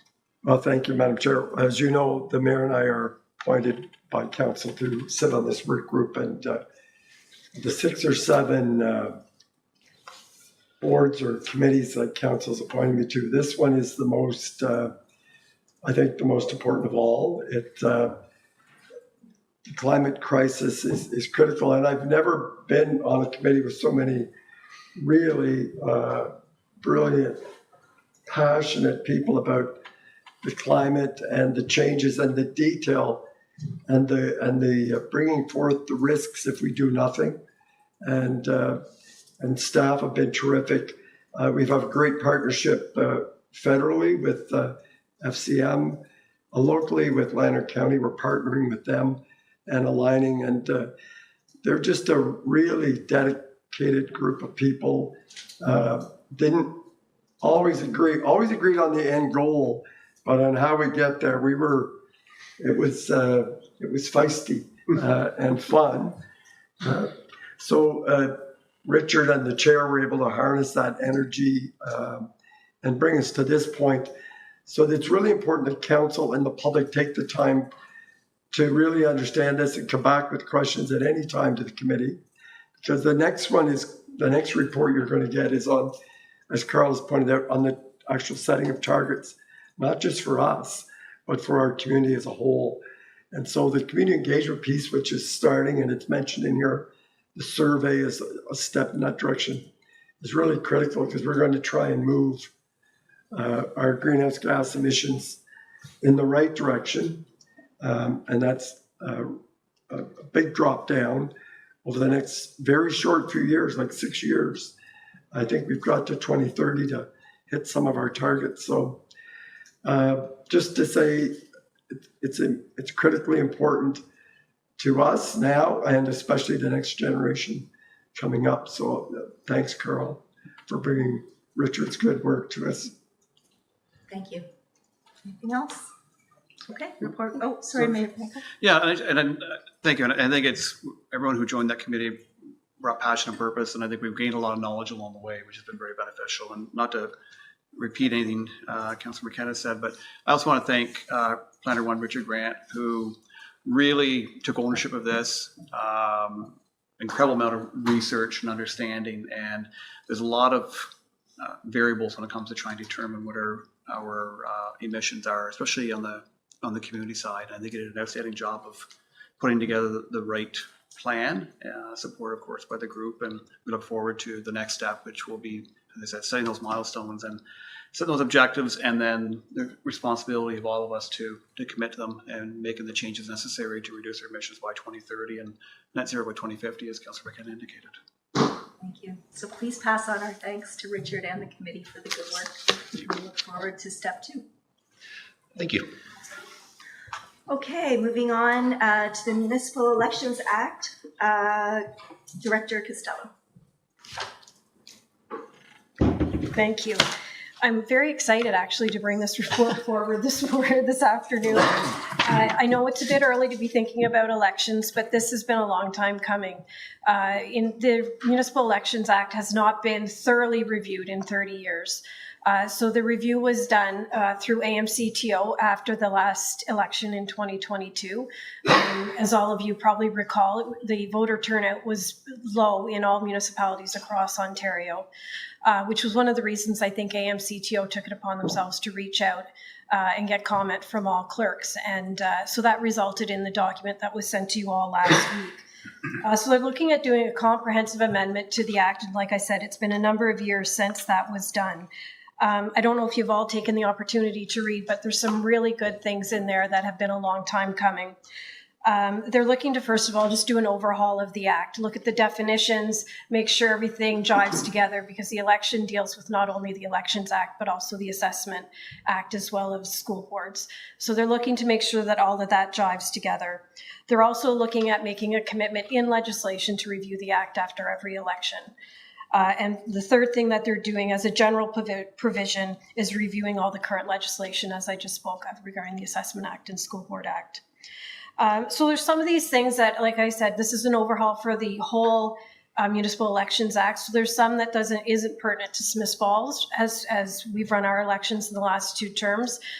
There's things that deal with larger municipalities, things that deal with smaller municipalities. But as a whole, as I've done I've done a traditional vote, I've done vote by mail, I've done the e-voting. There's nothing in this document that I don't support, and I would support my fellow clerks who do use alternate voting methods. They're looking at, and this would be for traditional votes, one of the things they're looking at is having a PD day or a PA day instituted when there's an election, in an election year, to make sure that the school is of use for voters to come in. That was a deterrent. That was difficult in the past when we did a traditional vote, was using schools, trying to make sure that the students weren't around, trying to keep students separated from voters, parking, etc. So that's something, even though it doesn't pertain to Smiths Falls, hasn't pertained to Smiths Falls, it is something that generally that I would be supportive of. As well, they can't charge a fee. School boards can't charge a fee if somebody is using a school board as one of the other items. There's a couple things in this new modernization that some of you may be familiar with, because it was something that was changed back, I'm going to say, before the 2014 election, and that was the 25 signature endorsement. That was something that was never required, or was required way back, then they took it away, and then they put it back in.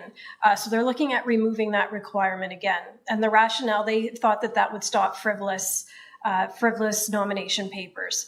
That didn't really work out the way it was anticipated. So now the ministry is looking at maybe doing some type of incentives for candidacy and not doing the 25 endorsements. As a clerk, I welcome that, because going through all of those endorsements to make sure that all of those people are on the voters list and are our Smiths Falls residents is time consuming. So I do welcome that change.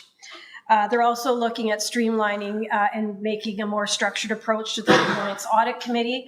That is a committee that you all appoint membership to. It's one that we do jointly with the county clerks, the whole county, and that's if a financial statement is appealed, the Compliance Audit Committee would look into that. We haven't had that happen in the 2 elections that we've had this committee, thankfully, but we're looking, now that we have 2 elections under our belt, we're looking at putting more structure around that committee and what their duties are. Looking at moving nomination day for a shorter period. Again, that was something that was in 2010 or 2014. It was again changed, but they're looking at shortening that. So as it stands right now, it starts in January and ends in October. Public Works doesn't like election signs during the winter time during snow removal. So they're looking at condensing that period again, and it would be starting in July with the election in October. Also looking, expanding the timeline for reporting on accessible elections. That's something that doesn't pertain to you as candidates, but as administrating the election, that is something that we have to comply with very close after the elections. So giving a more timeline to give that report, it is on our website, to the ministry is also a welcome change. So the report that the AMCTO has provided does outline recommendations kind of in a three-tiered approach. They're looking for some primary changes to be done before the 2026 election, and then there's some further down the road ones that they're hoping to be implemented by 2030. So happy to chat. If anybody wants to swing by my office and dive into this, I would love it. But I do support AMCTO's modernization report. I hope council does as well. And if so, I would request that we put this on our next council agenda and send our support. Thank you, Clerk Costello, and we're lucky to have your experience guiding us. Councillor Brennan? Okay, I'll get in trouble now. When I read this, the 25 signatures I understand is onerous too, but if someone is frivolously thinking they're going to run for municipal office, and they just have to come in and fill out a piece of paper and put $100 down, they don't have to do any work in terms of talking to the citizens and saying, would you sign for me? I don't know if that might encourage frivolous candidacy, other than if you say you're not going to get your $100 back. I'm fine with that. And you're absolutely, I thought the same thing. In the report, and I can't remember what they said, they did provide an explanation of how it really didn't stop the frivolous requests. But if you would remember, back before 2018, that was in the act that if you didn't get 1% of the vote, you wouldn't get your nomination fee back.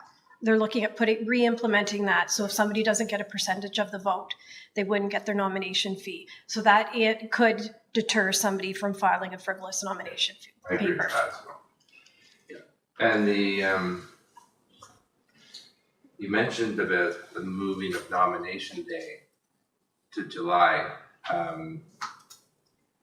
So it's in January now, and it ends in August, final day to put your papers in. Yes. It's in August. Yes. So if it's in July, would that back date change then? Or would it still be, it'd have to be later, right?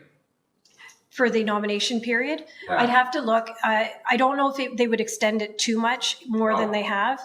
But before, I'm going to say when I started in 97 until about 2010, it was a shorter time frame, which means obviously it's a condensed period for people to file their nomination papers.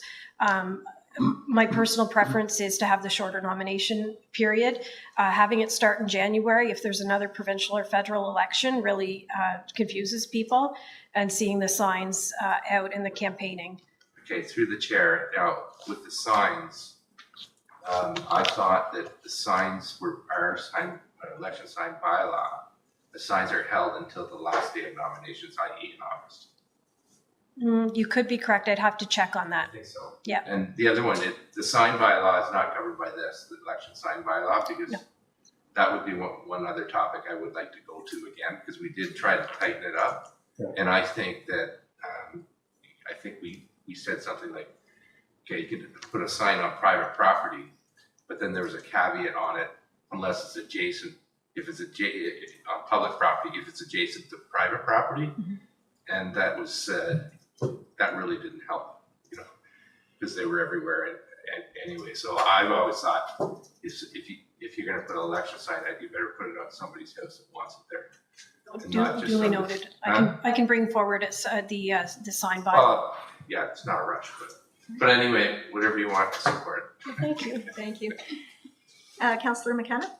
Thank you, Madam Chair. Well, first thank you to the committee. If the province didn't have a group like this, we would have to go and invent it to review the municipal election. So I liked all the recommendations. I'd go so far as asking council to write a letter to Martina Chait Hartwig, the chair, to thank the group for the work, whether we agree with everything, but that there's a lot of work went into this.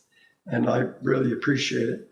And the only other thought, do you know, it didn't show up in there, and it wouldn't be their call, but they're silent on whether we discuss having 16-year-olds and older vote in municipal elections.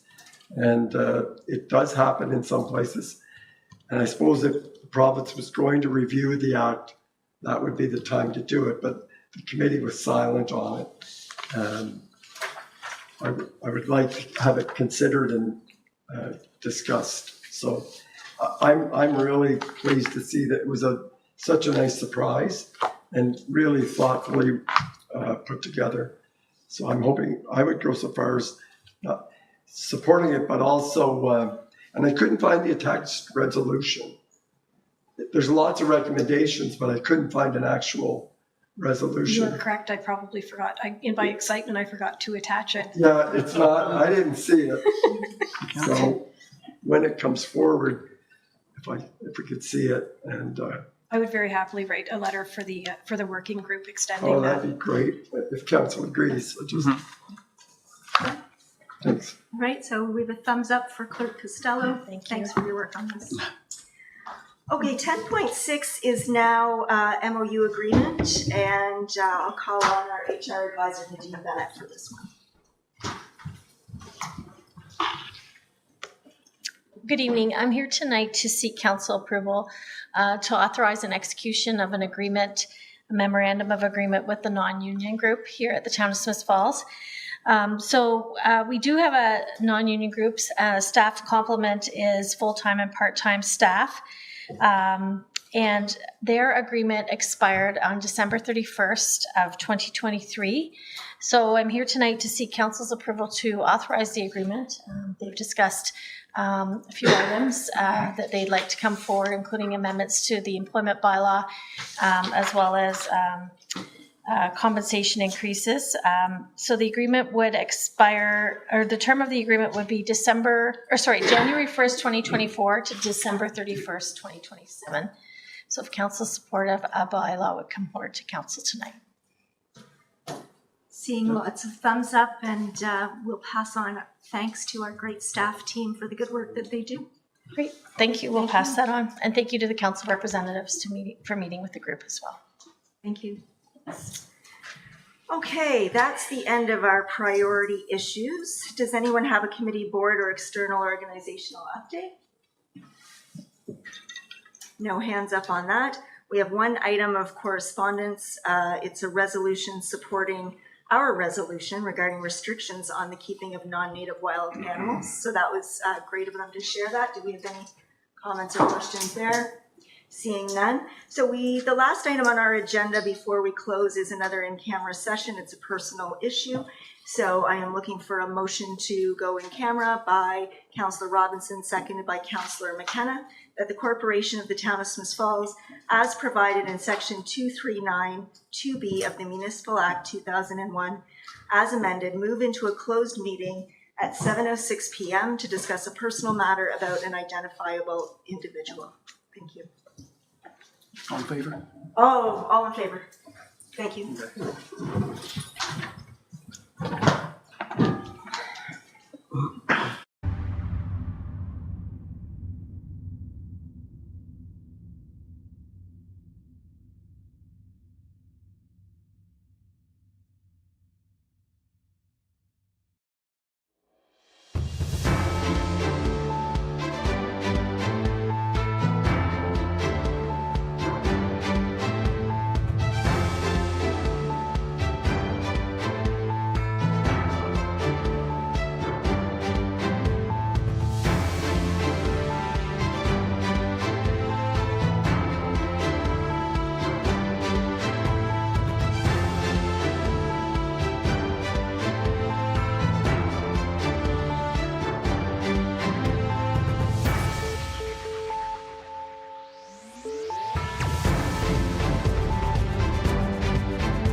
be on.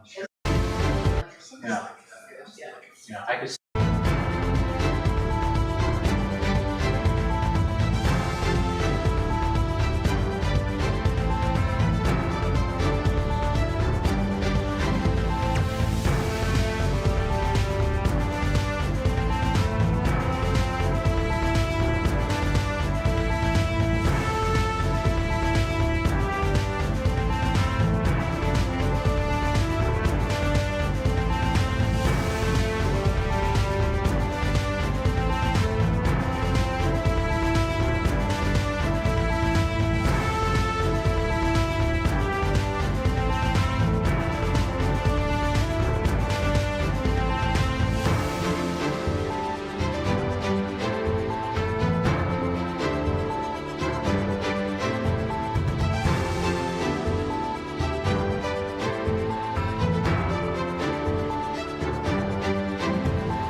Will do. I'm looking at the car tomorrow.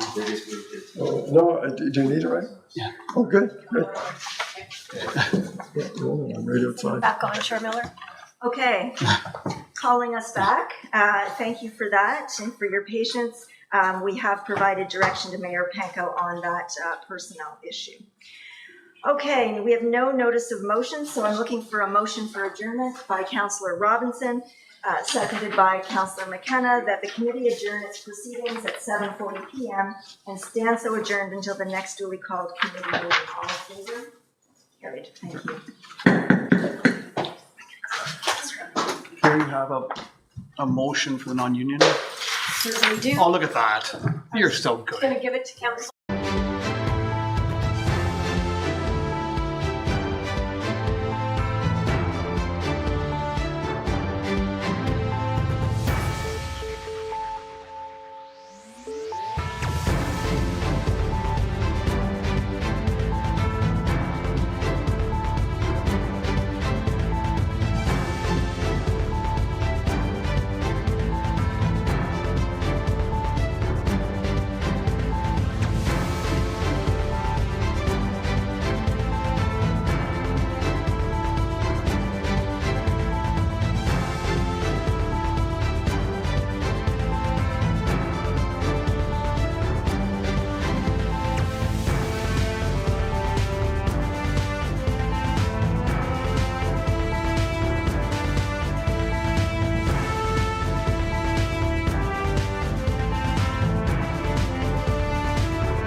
Okay, welcome back everyone to the special meeting of Smith Falls Town Council for Monday, September 23rd, 2024. I will open the meeting with our land acknowledgement.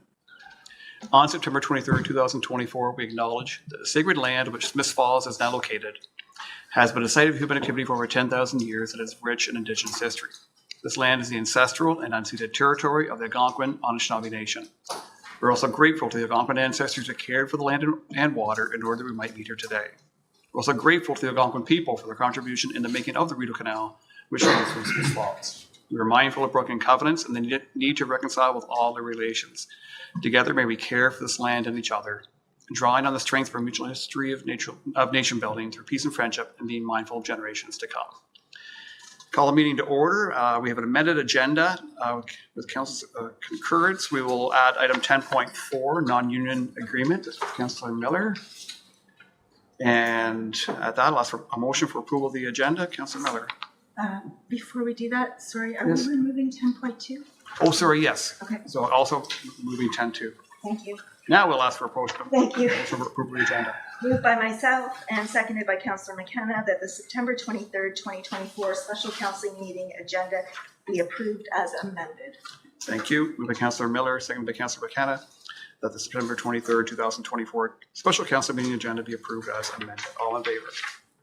Carried. Thank you.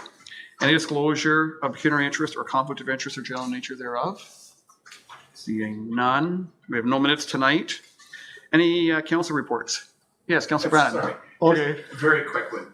I just wanted to report, Councillor Quinn and I were at the ORV club's run on Saturday, and just to report, they had 130 machines, 200 participants, and over 50 sponsors who donated $14,000 in prizes and donations.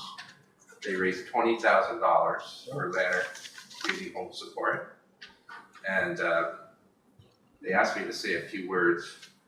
And after I fell on the stage, I got up and said some words. I scraped my knee. But, Oh, no. Yeah. They're close to the hospital. But, but what a great event. I had no idea that club does such great work, and they're a close-knit group, and they seem like they have fun all the time. But what a great 20 grand to Lanark Community Home Support. That's great. Yeah. Well, thank you for sharing that. Yeah. Anyone else? Yes, Councillor Quinn. Just quickly, I'll have a meeting later this week with the Cataraqui Trail, but I'd like to thank town staff because I got a couple of signs from the Cataraqui Trail to be put up, telling people to have their dogs on leashes and pick up after them. And town staff did volunteer to put signs up, there's two of them, they put them on a tree up there close by. And the other thing is the wetland tour that was to have happened got canceled. It's moved now forward to September the 28th. And the mini forest is due to be planted in Corbett Park on October the 5th, starting at 10 a.m. Okay, thank you. Anything further? Anybody else? No. Just a couple announcements myself. Just a reminder, there is no council meeting next week, September 30th, which is also, of course, the National Day of Truth and Reconciliation, which there will be a ceremony being held on Duck Island. Trying to confirm the time, 5:30? TBD. Okay, to be determined. So watch your town's social media feeds and website for announcements. Okay. Plenty of time. But either way, mark your calendars for late afternoon, early evening on the 30th. And Local Government Week will take place October 20th to 26th this year. Staff are planning some events, so stay tuned and watch for that announcement coming forward in the near future. Also, National Seniors Day, Seniors for Climate. Later is too late. Join us for National Day of Climate Action on Tuesday, October 1st, 2024, at the corner of Highway 7, Wilson Street in Perth, 11:45 to 1:15. This is by Climate Network Lanark. Everyone's welcome. Let's make the biggest climate demonstration ever. And we know those seniors carry a lot of power, a lot of strength, a lot of fortitude, and a lot of passion. So have the opportunity to go out there and join them on October 1st, again, between 11:45 and 1:15. That's it for announcements. I do have a couple of proclamations as well. And the first one relates to Seniors for Climate Day. So whereas October 1st is Canada's National Seniors Day and UN International Day for Older Persons, it's a day to recognize the accomplishments and contributions of seniors. Seniors are a significant and diverse demographic, 1 in 4 Canadians. Whereas Seniors for Climate is a nationwide mobilization calling for urgent action to address the climate crisis and support a livable future for our children and grandchildren. Communities across Canada are holding rallies and events on October 1st. Locally, the Seniors for Climate rally takes place from 11:45 to 1 a.m. to 1:15 p.m. on Tuesday, October 1st, as I mentioned, Highway 7 at Wilson Street in Perth. Whereas along with our children and grandchildren, we face a climate emergency. We are witnessing the degradation of the natural environment, loss of biodiversity, mass extinction, deadly heat waves, wildfires, floods, and violent destructive storms. Whereas we must reduce carbon emission for a livable future, we know that it is possible. Extreme weather is the symptom, fossil fuel pollution is the cause. We need faster and better action by all levels of government to phase out fossil fuels, lower carbon emissions, and work towards a just transition to renewable energy. Later is too late. Whereas we need climate action that is broad-based, that supports seniors, youth, Indigenous peoples, and disadvantaged and equity-seeking populations, we all need to work together to preserve the planet that we love and depend upon. Whereas the Town of Smiths Falls recognizes the importance of widespread support for Seniors for Climate and its goals, now therefore be it resolved that I, Sean Panko, Mayor of the Town of Smiths Falls, and on behalf of the Smiths Falls Town Council, I hereby proclaim October 1st, 2024 as Seniors for Climate Day in the Town of Smiths Falls.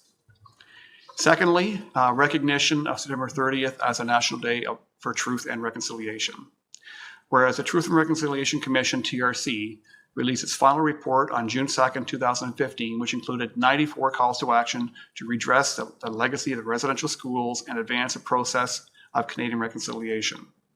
And whereas the recent discoveries of remains and unmarked graves across Canada have led to increased calls for all levels of government to address the recommendations in the TRC's calls to action, and whereas all Canadians and all levels of government have a role to play in reconciliation.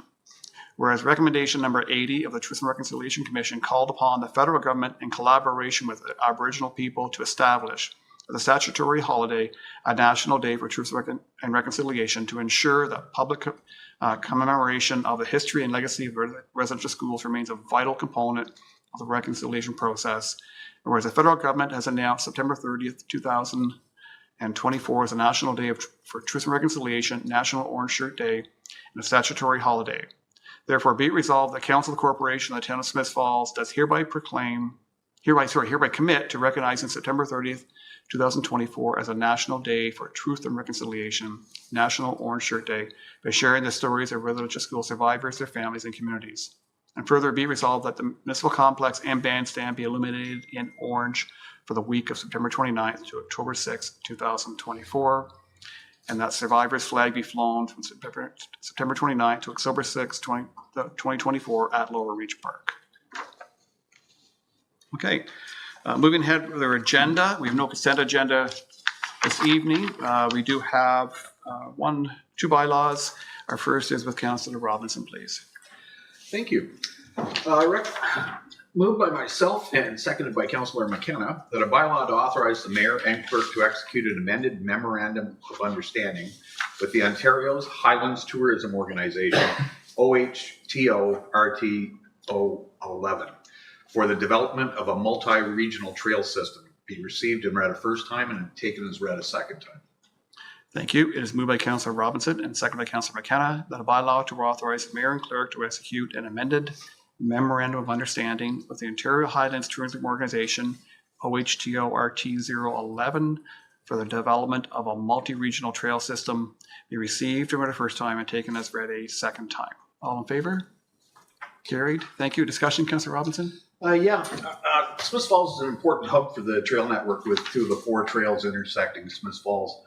And the amendment to the original agreement is related to section 2.1, which outlines the expanded project scope that was enabled by a successful grant application. Thank you. Any further comments? May I have a third reading, please?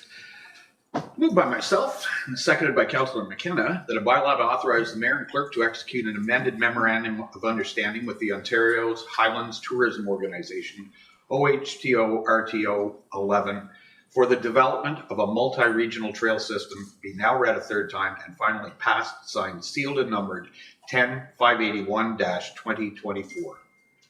Thank you. Moved by Councillor Robinson and seconded by Councillor McKenna that a bylaw to authorize the mayor and clerk to execute an amended memorandum of understanding with the Ontario Highlands Tourism Organization, OHTO RT011, for the development of a multi-regional trail system being now read a third time and finally passed, signed, sealed, and numbered 10581-2024. All in favor? That's carried. Thank you.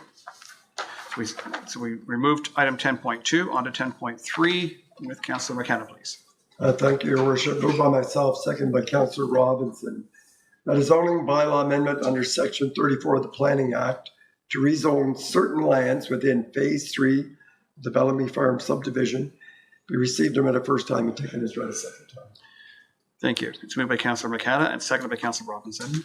The zoning bylaw amendment under Section 34 of the Planning Act to rezone certain lands within Phase 3 of the Bellamy Farm subdivision be received and read a first time and taken as read a second time. All in favor? Carried. Thank you. Discussion, please. Yeah, thank you. If I'm not mistaken, this is the final phase of that particular development, Phase 3, where 156 townhouses are going to be built.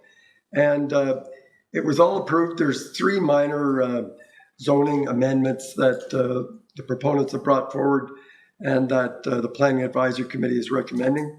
One is the lot, 55% of the lot would be have a structure on it as opposed to 45 for the houses to fit in.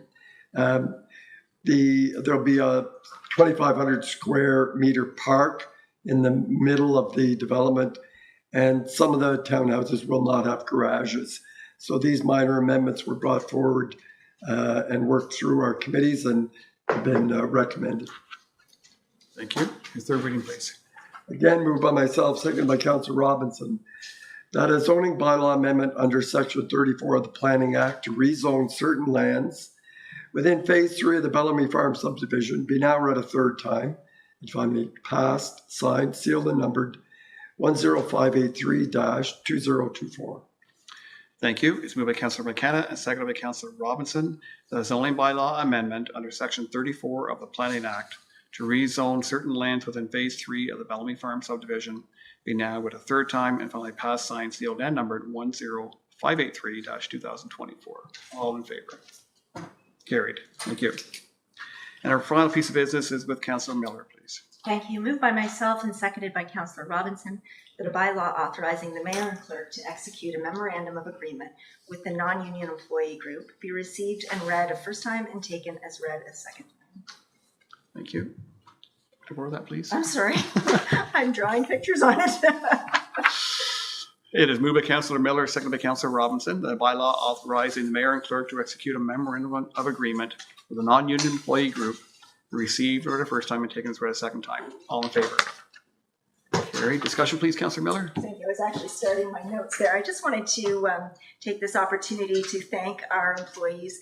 They work really hard here at the town of Smiths Falls, and we really appreciate each and every one of them for playing their part in making Smiths Falls such a wonderful place to live in. Appreciate that. Thank you. Any further comments? Third reading, please. Moved by myself and seconded by Councillor Robinson that a bylaw authorizing the mayor and clerk to execute a memorandum of agreement with the non-union employee group be now read a third time and finally passed, signed, sealed, and numbered 10584-2024. Thank you. Moved by Councillor Miller and seconded by Councillor Robinson. The bylaw authorized the mayor and clerk to execute a memorandum of agreement with a non-union employee group be now read a third time and finally passed, signed, sealed, and numbered 10584-2024. All in favor? That's carried. Thank you. And our final, sorry, before we get to that, any inquiries or announcements? Councillor Brennan. Sorry. Nope, no need to apologize. I realize we don't have a meeting before this 29th of September, so just to announce and remind people that the Beatlemania RCA Victor panel discussion is taking place on the 29th at 2 p.m. at the Station Theatre. There will be radio personalities there and a Beatles expert and people from RCA, so there'll be a panel discussion and question and answer. It's free, just go on Everbright to get a reserved place because it's limited, and I think the response has been really good. So 29th at the Station Theatre, Beatlemania. Thank you for the reminder. Should be fascinating. Councillor Kevin. Well, if Councillor Brennan's going to do one, I'll do one. The Old Home Week Committee met last week, and what was really interesting, we took an hour and a half and had Indigenous training for the Old Home Week event next year. And there'll be an Indigenous theme running throughout Old Home Week. Really looking forward to it. So it was some very important cultural training for the committee. And so it's getting great. Greater. Any further? I might as well announce that one too, that the Powwow Committee met last week, and a lot of energy and enthusiasm and excitement about planning the Spirit of the Drum Powwow for 2025. So everything is on track and moving forward in the right direction. And at that, there's no confirmatory bylaw. Motion for adjournment with Councillor Robinson, please. Thank you. Moved by myself, seconded by Councillor Brennan, that council adjourn its proceedings at 8:01 p.m. and stand so adjourned until the next duly called meeting of council. Thank you. Moved by Councillor Robinson, seconded by Councillor Brennan. That is council adjourns proceedings at 8:01 p.m. and stands so adjourned until the next duly called meeting of council. All in favor? We are adjourned. Thank you, everyone. Have a good night.